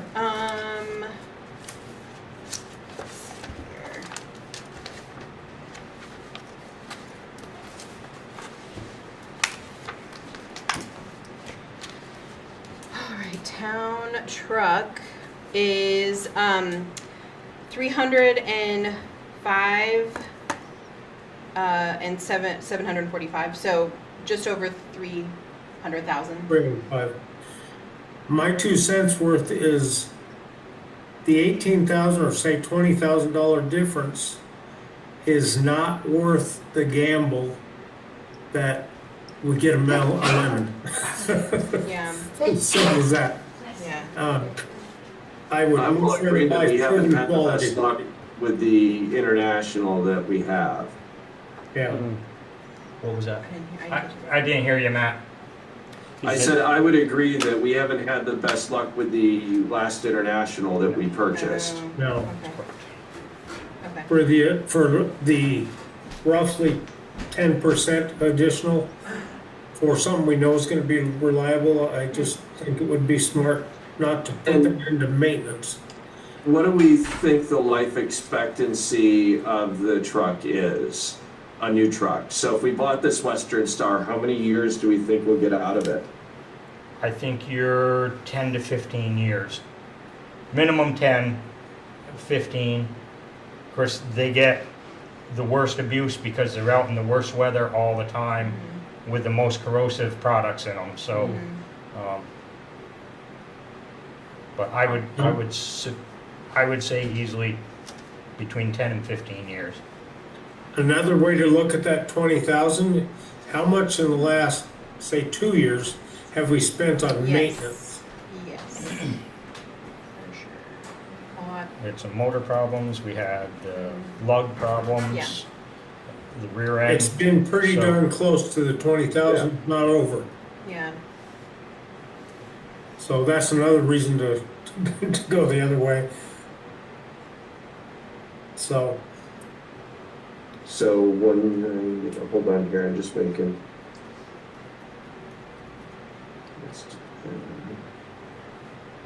and I know So historically, at 10 years, it would be effectively without regular maintenance, just short of 20, costing us 20,000 a year to carry that truck. Without maintenance. So basically you're taking what the purchase price of it is, say it's a 10-year life expectancy. So then we know, okay, if we get 10 years out of it, we're paying just shy of 20,000, you know, Right. it's 20,000 a year on the amortization schedule. And, you know, we gotta add in maintenance with it. I don't know if I see what the warranty is on that. I'm assuming it's probably probably 5 years. 5 years. The 'cause that's Western is usually 7 what- years. 7 years on the Western years? Star. Yeah. Yeah, Okay. Yeah. yeah. So, you know, I mean, at the 20,000, because the International had a 5-year warranty. Yeah. So if we factor that in, that reduces our overall maintenance cost besides fluids and you know, what I'm gonna Yeah. consider consumable parts on a truck like that. Yeah. So, that doesn't sound bad to me in the least bit. Yeah. It would just be good that we try and make sure that, you know, whichever decision we decide to make here, and when we get that new truck, that we may do all of our regularly planned maintenances and maintain truck in tip-top shape so that we can get 10 plus years out. And if we look at 10 years as our target and we get 12 or 13, those are bonuses, right? Yeah. Correct, correct. So anyone want to make a motion? I'll make a motion to accept the chassis bid for a new truck, the Western Star from ATG Patriot LLC in the amount of $198.37. How much? 198,000. Did I calculate that? No, you just said it wrong. 37, right? You said Yeah. $198.37. Oh. I meant 198.37. We knew what you meant. 198.037. Is there a second? A second. That was Jamie. Okay, thank you. You two sound an awful lot alike, I'll tell you. So Matt made the motion to approve the Western Star proposal, and Jamie seconded for $198,037 even. All those in favor signify by saying aye. Aye. Aye. Aye. You know, I got the 1908 from my ROI calculations, so. Oh, you're You know, free. you have to cut me some slack. I'm using the Yeah. HP. You're using a real Oh calculator. my goodness. All right, on to the fire department. Yes. Fire warden, forest fire warden versus fire warden. Yes. I guess that's, my understanding is both of them are applied under the new law, but I might be wrong. Yes. Yeah, and we assigned Jamie the deputy in the July 6th meeting as well, Yeah, so there yeah. was no change really going So forward. that was a moot issue, I thought. Yeah. So we have some input from the public just about under this new guidelines, how people request permits and how they can be followed up on. And the way that we talked about at the July 6th meeting, there wasn't a whole lot of change with that. A call is still placed, or if people need to get permits, they still follow the kind of the same process. But if you wanted to speak to it. Right, I think you all know me, I'm Marty Crane Dodrell. I've sent all of you letters, and in, trying not to use up too much time, I'm wondering if any of you had any time to actually read what I said about the reason for my concerns. The bottom line is, and also I just want to thank you for, letting me be here and speak to this issue. Residents in Arlington need to be able to get timely responses when they're asking to get a permit for burning, or if they need to check to see if the smoke in their neighborhood is coming from a permitted fire, or to report illegal trash burning, and also to report non-permitted fires. Now, essentially, the question revolves around the change that happened. Jamie is no longer our fire warden. I am a deputy warden. You're a deputy warden. Yes. So ultimately what the state, they had a lot of problems Yeah. with wardens that weren't associated with fire departments. Okay. That's what caused the whole change. Yeah. Because wardens that weren't associated with fire departments were giving out permits, then the fire departments were getting called, and it put a lot of people out on the road, so on and so forth. So one way of curbing that, and the state took this path, was to automatically designate the fire chief of a town as the warden. He, as the warden, can assign as many deputy wardens as he wants to actually do the position if he doesn't want to do it himself or doesn't have the time. So Brian has talked to myself, he's talked to Sandgate, I'm not sure what's going to go on up there yet, but he's got some paperwork to fill out, still goes through the board here and such like too. And then we'll still, myself and I believe Mike Wood are both gonna be deputy wardens now under Brian, where I was the warden and they were both under me, now we'll just both be under him. So as far as contacting us, nothing has changed.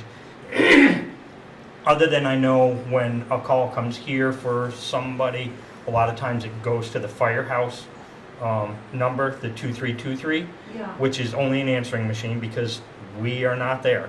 So every year when I do a report in here, I put our cell phone numbers. Right. And that's the numbers that people should, that's how I get all my calls. Everybody calls me on my cell number. Sure. I know you've got a couple lots being cleared down by your house right now. Well, there's And, because there's another big house going in and so on and so forth, But there's other stuff that's been going on, Jamie. but when I get a call, I go out and check it. If it's permitted burn, which that one has been up there right now currently, Brian had issued the permit, but I went up the other day because I got a call and I just checked on everything to make sure. They had one pile down they had a machine there, they had dirt all around it, they were burning one pile in the middle. So that is a totally legal fire. Sure. I understand what you're saying in your letter with the Canadian smoke and stuff like that. It does diminish the air quality in the whole region. We didn't get anything specifically saying not to issue permits. The So- state, then But if it's, I saw that, Yeah, but they will normally, if they do not want us issuing permits, they will send us a direct message Every saying morning? no permits. That, we get a forecast every day. okay. That allows us to either hand out permits or they say Today- no. Right, today was an So- okay day, but Yep. yesterday wasn't. So unless we are specifically told or if our specific location is, if we see it, we didn't get all this rain in the last 2 weeks. It was really dry. Mhm. So we weren't issuing many permits, very, very few. And especially anything that was really close to the woods, we weren't issuing anything. So we still go out, we look at the location, see where it is, so on and so forth. Karen, you had some burning up by your house there a couple weeks ago too. I wasn't there, so. Yeah, so they cut a bunch of I'm glad trees, I they missed cut it that. up, so, and burned it up, but, Oh, yeah, we're still out doing the same job. And Jamie, like, I did call your number. The My night- cell number? Yes, well, I think it was yours, and basically, there was, the answering machine was full, and you didn't pick up, so I then tried, because I knew about this change in the law, I tried several other means, including the 2323 number, but that's, as you say, just Right. an answering machine. Right. So I didn't leave a message there, but there is burning that's going on. When I did my research on this, there's two issues. There's the issue actually of fires, and like we don't want a big forest fire here. Nobody wants that. But the other part is this air quality issue, and the law, as I understand it, if air quality gets above 50, then no burning permits are supposed to be issued. And I assume that if somebody has a standing permit, it has to stop. Right, They have so, to and stop. that's where I say, when we get our weather statement and everything in the morning, Yeah. if they're calling for a really bad day, they will tell us no burning. If we don't get that notice in the morning, then because we don't have all the equipment to check that and No, but- monitor all that stuff. I can provide you with that because I've spent the last But- 4 days working on this issue. Yep. But we don't have the local monitoring stuff. Right. Everything here is regional, as I know. I think It's- you it's actually mentioned that in there. So Yeah. it's regional. Yeah. Bennington Airport is actually the closest I know. legal I know. monitoring area. I know. So, And then that comes to you from the state, right? That comes to Jamie? us from the state, Ultimately, they yes. have to make the decision. right, the state is the one that Okay. But gives us the here's- final declaration. There's a, if I'm reading the law correctly, when any burner creates a public nuisance, there's an issue. And you've already addressed a particular neighbor of mine who burns without permits on a regular basis and makes it so that I cannot work in my garden. Yep. And, you know, this is ongoing. It's not something to I mean, stop. You've been up I there always with the respond to fire you out. if I get your phone call. I know, you know I exactly didn't what get- I'm talking yes. about. And, you know. I try to happened make again. it on the best days for burning and so I on and know, so but, forth. but but- you know, like 2 days ago, smoke, What's- coming up to the point that I could not go out in my garden. And, you know, I have reactive airway disease. Al, while he was still alive in COPD, we had the Yep. same issues with the same, you know, Yep. the topography of where that burning continues to go on a very regular basis. I don't know where the materials could be coming from. I don't know what's getting burned down there, I but don't. there's no trees on the property. Yeah, and there have been no permits issued to that area, so, Well, I other know than the that- one that's up on the road up No, above. I'm talking, so. you know what Yep, I'm talking yep. about. So, you know, when the air gets so bad at my house that I can't go outdoors, you know, doesn't that constitute an air quality issue? Does, so that's where we would come up and take a look and Yep. say, hey, you've got to put it out for the day, wait for a better day, whatever. Yep. And we've done that, you know Right, that. I know that. Usually those fires are set either really early in the morning Yep. or after, I guess they come home in the evening. I've just bought 2 air quality monitors, although they're for indoors, they're portable. And I'm gonna start using them and I'll Yep. record the information for you because the money is no longer an issue. I am Mhm. just, you know, I gotta be able to go out in my garden. You I know? just had a quick question for clarification for Marty and for everyone. So the 375-2323 number is not actually a number that we can expect to get immediate response. So. Unless somebody happens to They be have to there be there. or And then- stops in Yeah, sure. and gets So the that's- message within If there's an a. emergency, But- it's not a 911 emergency, but it's a It's, breathing it's emergency. call one of the Call 3 cell phone numbers the that are 3 phone posted. On Yes. on the website? I believe we are on the Actually, I website, yes. put them. They're in the town report, to Yeah, you. they're in the town report, and I Phone believe numbers they're in on the the town website. report. They were in the town report, Okay. page Very good. 43. Yep, Just a question, what, if someone continues to burn without a permit, and we've issued multiple, like, we've gone and shut them down or whatever, is there any further recourse that, it's a $15 ticket. is that Say it? again? That's it. And there's no, It's a there's $15 no, ticket. there's no That's it? escalation That's of, it. Well, the other The thing ticket is, though, actually we is send what I the get fire for being a fire department- warden the whole year from the state. So, Sebastian, a good example is there was a non-permitted burn that the fire department ended up going to put out. uh-huh, And so that property owner gets billed by the fire department for that Sure. trip, which was significantly expensive, and that one is on a payment plan currently.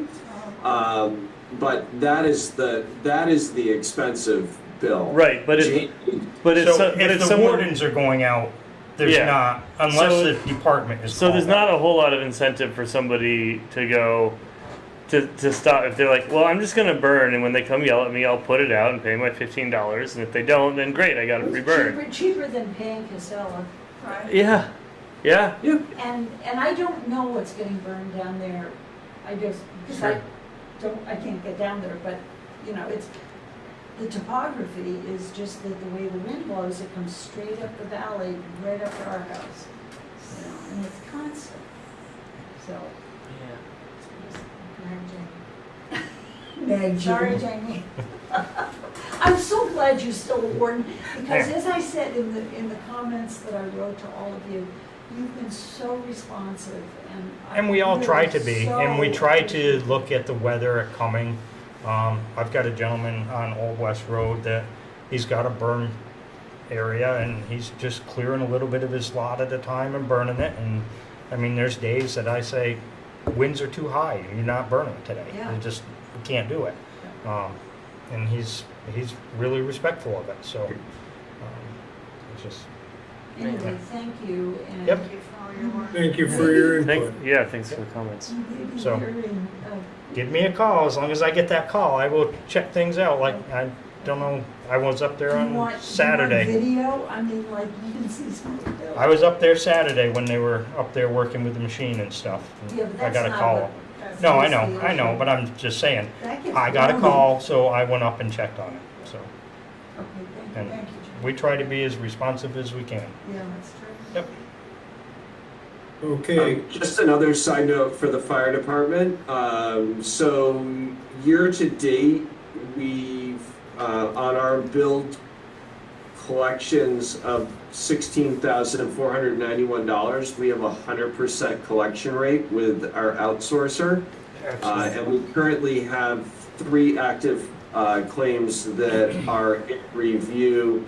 2 of them are with the insurance company, and 1 is with self-insured that's on a payment plan for that and currently on track to pay that total amount. So we're making very good progress, both with the fire department reporting runs that are billable to our third-party billing company, and they are doing an outstanding job at collecting money for us to replace our consumables, and then our additional income from that going towards the truck sinking fund. Excellent. that's fantastic. Can I ask one more question? The $15, does the town of Arlington set that fee, or is that the state? So we have to talk to the legislature. The state is the only one that sets that. Well, you know, I So, mean, yep. the whole essence of this is that we're dealing with a changing environment. The kind of air quality issue that happened in the middle of July isn't going to be the Yep. only time that happens. Yep. And, you know, there's got to be some teeth in this sort of thing. Yeah, the wardens have talked about it for years and years and years, and so far, absolutely. This change right here was the first major change they've had in like 100 years. Okay. So, Well, thank you, Jim, for Yeah. Yep. Take it up Thank to all the you guys. legislature. I think we're good, Dan. Okay. Item 14, award and sign a contract for town hall attic insulation. Oh, Did sorry. we have anything for the rec park? We do have a Rec couple things park for the rec first. park. Sorry. Oh, I'm sorry, rec park. Yes, so you guys are gonna love this. Both mowers broke down last week, but that worked out because it was really rainy. So Cooper repaired the riding mower. It was only down for like 2 or 3 days while the belt came in, so the riding mower is back up and running. However, the greens mower that we just got last year from Grasslands, we think that the transmission has failed. There's definitely a belt that's broken on it, and Cooper reached out to a sales rep with Grasslands to see if he could just get the belt in and repair it, but I don't know anything about this kind of equipment, but greens mowers are a little bit more complicated than riding mowers. They have a lot more. Very much so. Yeah, they have a lot more components. So we did get the belt. The guy thankfully didn't charge us for it, but it did not fit the model we have or anything. I don't know. I think like somebody with the golf association knew this guy, and it was kind of done like off the books, but the belt did not work. So Grasslands picked up the mower last Friday, and they've taken it to Albany, where they're gonna diagnose it and tell us what's wrong with it, and we'll know what happened and get it repaired. And that's the kind of, and when you have like specialized equipment like this, like we're not gonna know how to like work on it. So course. I'll keep you guys updated. But really, it's been so rainy that he couldn't have mowed there anyway. And Jeff Jocelyn is gonna be starting the MERP work at Town Garage, Town Hall, and then the side project at the rec park. He said like the second week of August, so I'm hoping like next week. So Cooper did some painting of the building and the garage, getting that looking all nice for his new windows and doors. So that's the update from the rec park. Did we get tires for the John Deere with a bucket on it? Yes, yep. Ralph Sheldon is bringing them and putting them on. We were. They're on. Oh, they're on. Oh, okay. They're on. Super. He just wanted to put them back on the Just double tractor, check so it. Cooper was doing that. Oh, okay, cool. Okay. So that's done. Yeah. Yep. Yeah. And just on a side note, the park looks really good. I think Cooper's been doing an excellent job in getting onboarded and working through these challenges. Yeah. Equipment down, I stopped and talked to him before I headed out of town, and he was a little frustrated about things breaking. Yeah. But, has done a good job finding alternative things, and his workshop looks to be in tip-top shape. Really good, yeah. Very well organized, so I was really pleased to see that when I stopped in, and I think he's doing a really good job getting onboarded, and really taking pride in the park, which is just phenomenal. So thank you to Cooper for his hard work. Yes. Last weekend, Woodard's was in and they rolled the softball field after the carnival, so that's all been smoothed back out as well. So, yep. Excellent. Okay, now we're on to 14. Yes. Warden signed a contract for town hall attic insulation. Yes, so now that we have ServPro lined up to take place sometime in August, we can schedule work with Vermont Comfort to do the insulation in the attic, and I included the original bid proposal along with their contract in the minutes from that meeting that was back in June sometime. The board indicated that they liked option 2, which, did I include the scope of work? I really hope I did. I think I did. Agreement price, $27,460.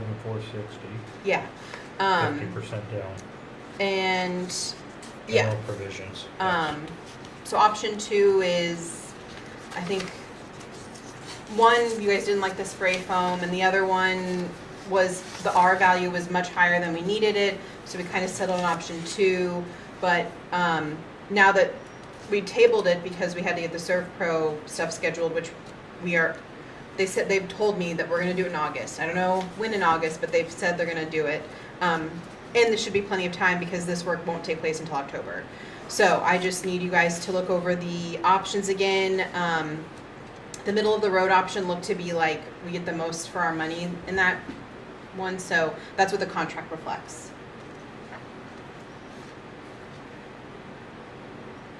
And where does this all fall with our grant funding money?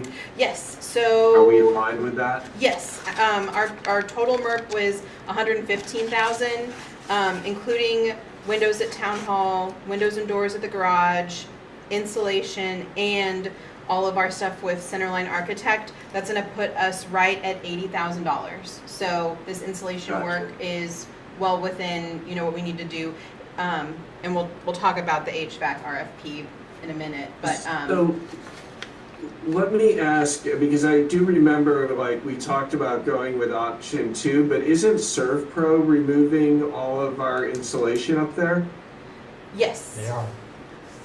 So that's the bullet point number 1, right? In this bid for option 2 is remove and dispose of all accessible insulation and rodent droppings. Yeah. All 3 of these have removed insulation, but we're having that done by others. So I think this needs to be revised.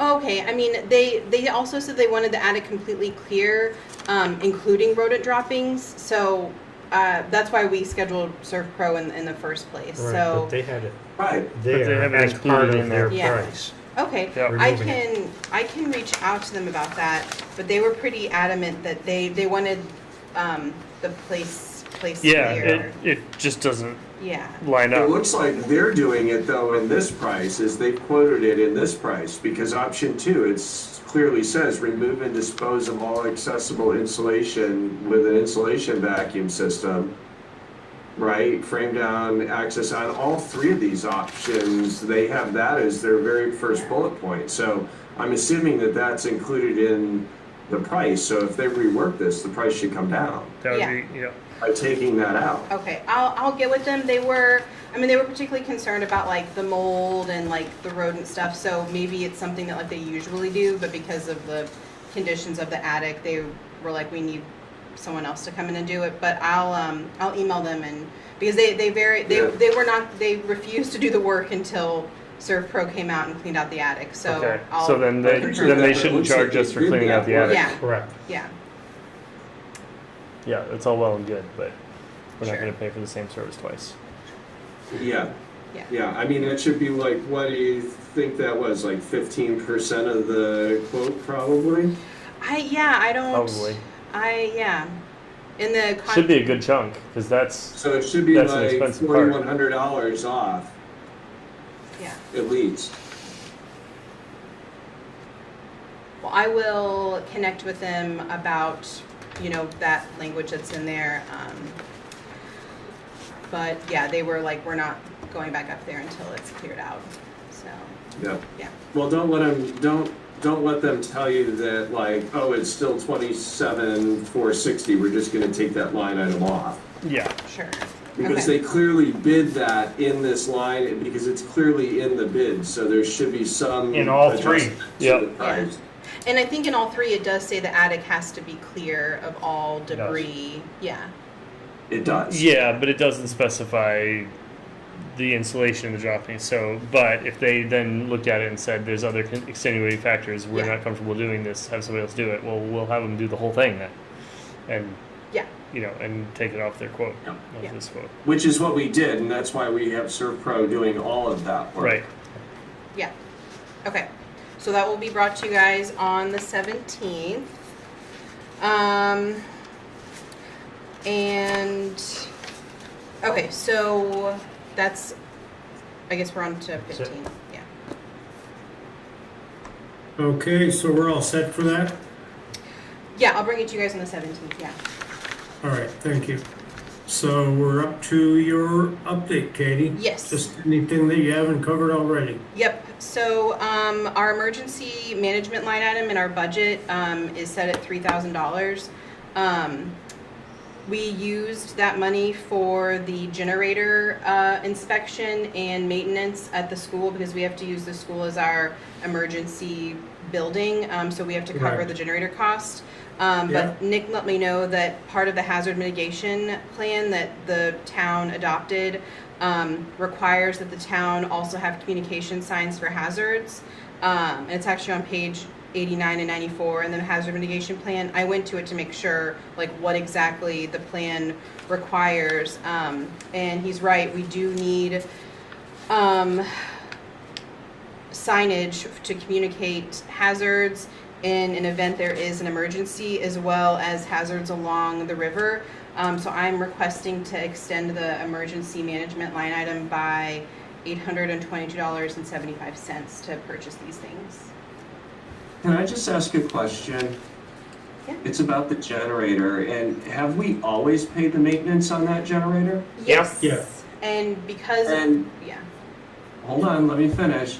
Does the school benefit from that generator at times when we're not using it as part of the emergency management plan? I'm sure if their power goes out, yes. So are we renting back part of the generator to the school to use, or splitting the maintenance? Because clearly they benefit from having the generator there that we have installed, because that is the emergency shelter. But, in the last number of years, we probably activated that emergency shelter twice, but I'm sure the power's gone out much more often than that. I'm pretty sure under Vermont state statute, we are responsible for maintaining that generator though, because it is our emergency building and it's not a town-owned building. If it was a town-owned building, we wouldn't have to worry about it, but I think we I'm have fine to. with that, but it may be something to consider that we rent the generator then back to the school for their use in times that the power goes out, but we don't activate the emergency shelter, so that we could recoup some of that money. Honestly, I'm trying to think back of the last time the power actually went out while there were kids there was when the tree came down on the pole, snapped the pole at the top of the hill. That's been probably 5-7 years ago. It's been a long time. I mean, daytime outages when school's in session are very, very rare up there. What is that, does that power the? The entire high school. The whole building, right? entire So their building. fire alarm continues to have power, their Yep, walk-in everything. coolers and freezers, the HVAC. it seems like there's a benefit to the school to having that generator there. So it should be something that we consider in the future, that, you know, we write a contract and rent back a portion of that generator, because the school clearly benefits from it. Yeah, I don't know. Just my opinion, because it's, I know, mean, we pay for the big chunk of fuel. money to maintain it. We pay for the diesel fuel to run it. It runs weekly on a Saturday morning, I believe. Saturday morning. One or the other. It runs for an hour every week. Yeah, I mean, there's carrying costs on it, right? There's diesel, there's repair, there's all of that, right? Transfer switch. Inspections and maintenance, yeah. Yep.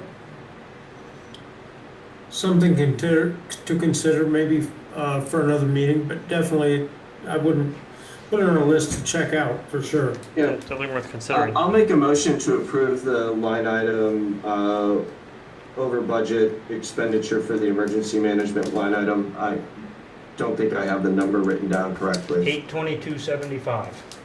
$822.75 in the amount of. Sebastian will second.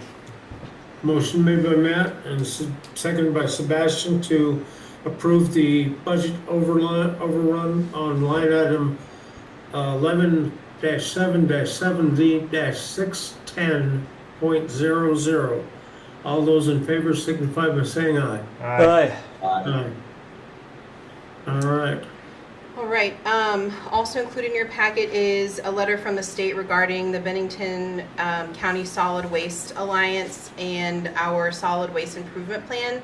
So we did this plan with Scott Grimm-Lyon, it looks like back in the spring, and Scott submitted it to the state like he did with every other town in Bennington County. However, we got a letter stating that we were in violation. I reached out to Scott, I talked to him on the phone.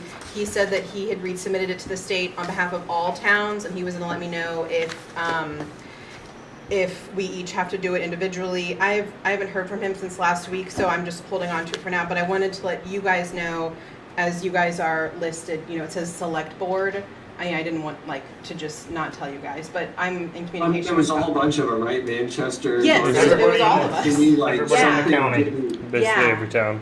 Yeah. It sounded like the state missed something or didn't Scott said he register submitted a when, draft. because it goes through. Yeah, but I called other towns to check in and they didn't seem worried about it.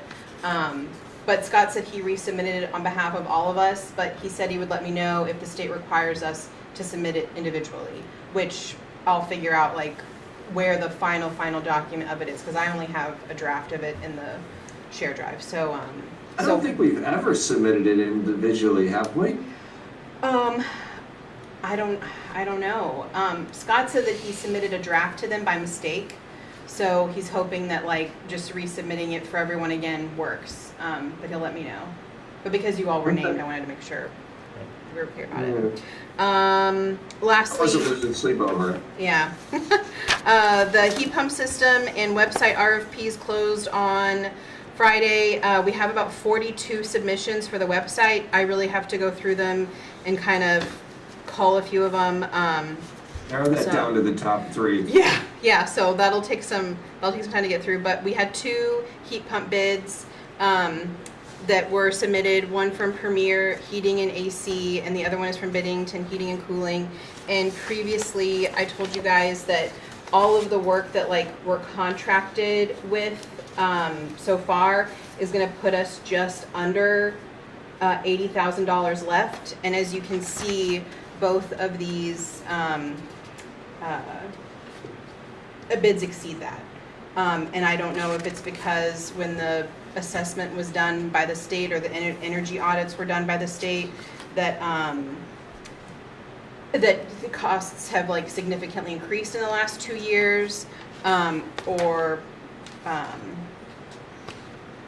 I'm not sure why there was a discrepancy between what the state says we should pay for a heat pump system and what the 2 bids we got say. So so we don't have to, make a decision on that. I just want to let you know what we'd received by the deadline, and of course, if the board wants to move forward with this work, we wouldn't do it until after the installation work is done anyway. So just to let you guys know what we're looking at. And again, Matt, I don't think we ever got anything like an ROI from the Energy Committee on this work anyway. So, but. And I think we asked for that, but one of the things that I will note is, just cost increases across the board in materials and labor for these types of systems.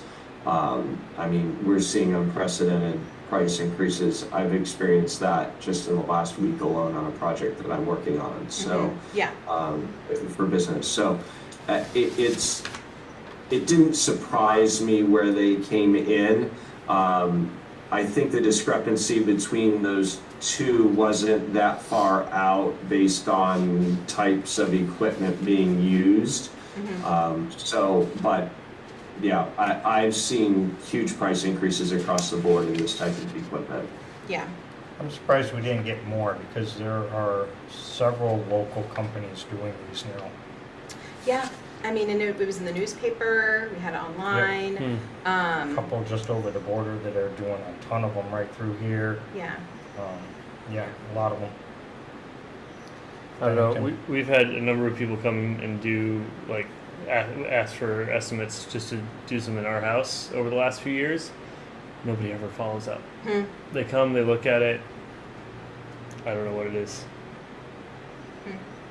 Of the two, the one respondent from Bennington, we know that they've been in business for a really long time, right? And respond and have been there.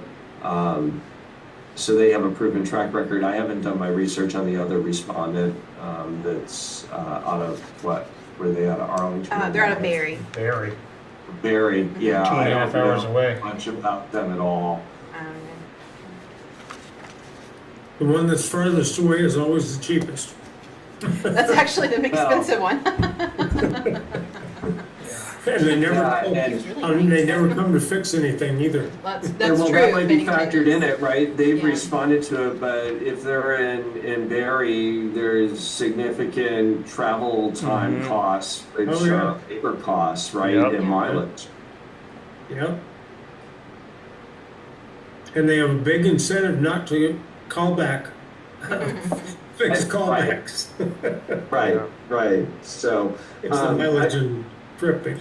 There is one thing, if the energy committee could be engaged to provide us what the ROI is, because in addition to this cost, we have the electrical work that needs to be done to change the amperage of the service, upgrade the panels. We've got a rough estimate from Randy, I think, the town electrician on that. So, take that rough estimate cost combined with one of these bid costs and tell me what my ROI is to put these in and use them in lieu of our existing heating plant. Yeah.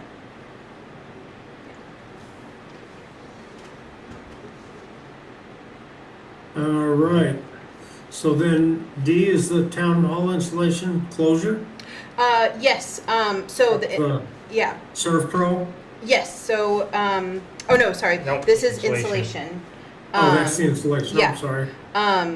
They let me know that the work's going to take place from like a Monday to a Thursday. Monday, it's business as usual. They're just going to be bringing stuff in, prepping the site. But when they start actually installing the installation, no one can be in the building through the installation and then 24 hours after work completes. So October 22nd. 19th through 22nd. Or sorry. October 19th through the 22nd is when the work's going to take place, but the building has to be closed the 20th, 21st, and most of the 22nd. I consulted with VLCT on any legal issues with the town hall not being accessible leading up to an election. They said there's no state statute, a few weeks before if work needs to take place, but they suggested I reach out to the Secretary of State just to make sure everything's clear. I've sent them emails, I've left them voicemails. I have not heard back So I don't have like blessing from the Secretary of State, but there is no statute saying that we couldn't close. And that still leaves several weeks before, the November 3rd election. So it's not going to be closed, the week before or the week of. But I just wanted to run that by you. Staff could still work on a limited basis, right? Remotely responding to emails and such. Yes, yeah. I mean, Yeah. it's essentially what it sounds like the town did during COVID. They're already kind Yeah. of set up to do that work anyway. And being open on Monday helps Christian and Janet do, I don't think is it a payroll week? Yeah, so they'll do payroll on Monday like normal. They'll be able to do any AP stuff, and then everyone will just work from home the rest of the week. Yeah. Yeah. I They don't can see check a voicemail, reason- right, and respond to emails that may Yes. not be full service, but there's also the drop box in the front of the Yes. building there for people that have to drop things off, and we'll look at that as a, timely basis. Yes. Maybe payroll was the following week, and that's why this was this week, because it. Yeah, because they it didn't- wasn't. or Because yeah. she has to be in the office to. Yeah. And if you all, give your blessing on this closure, I'll make sure that we, we communicate it to all of the other boards and commissions that might have meetings that week.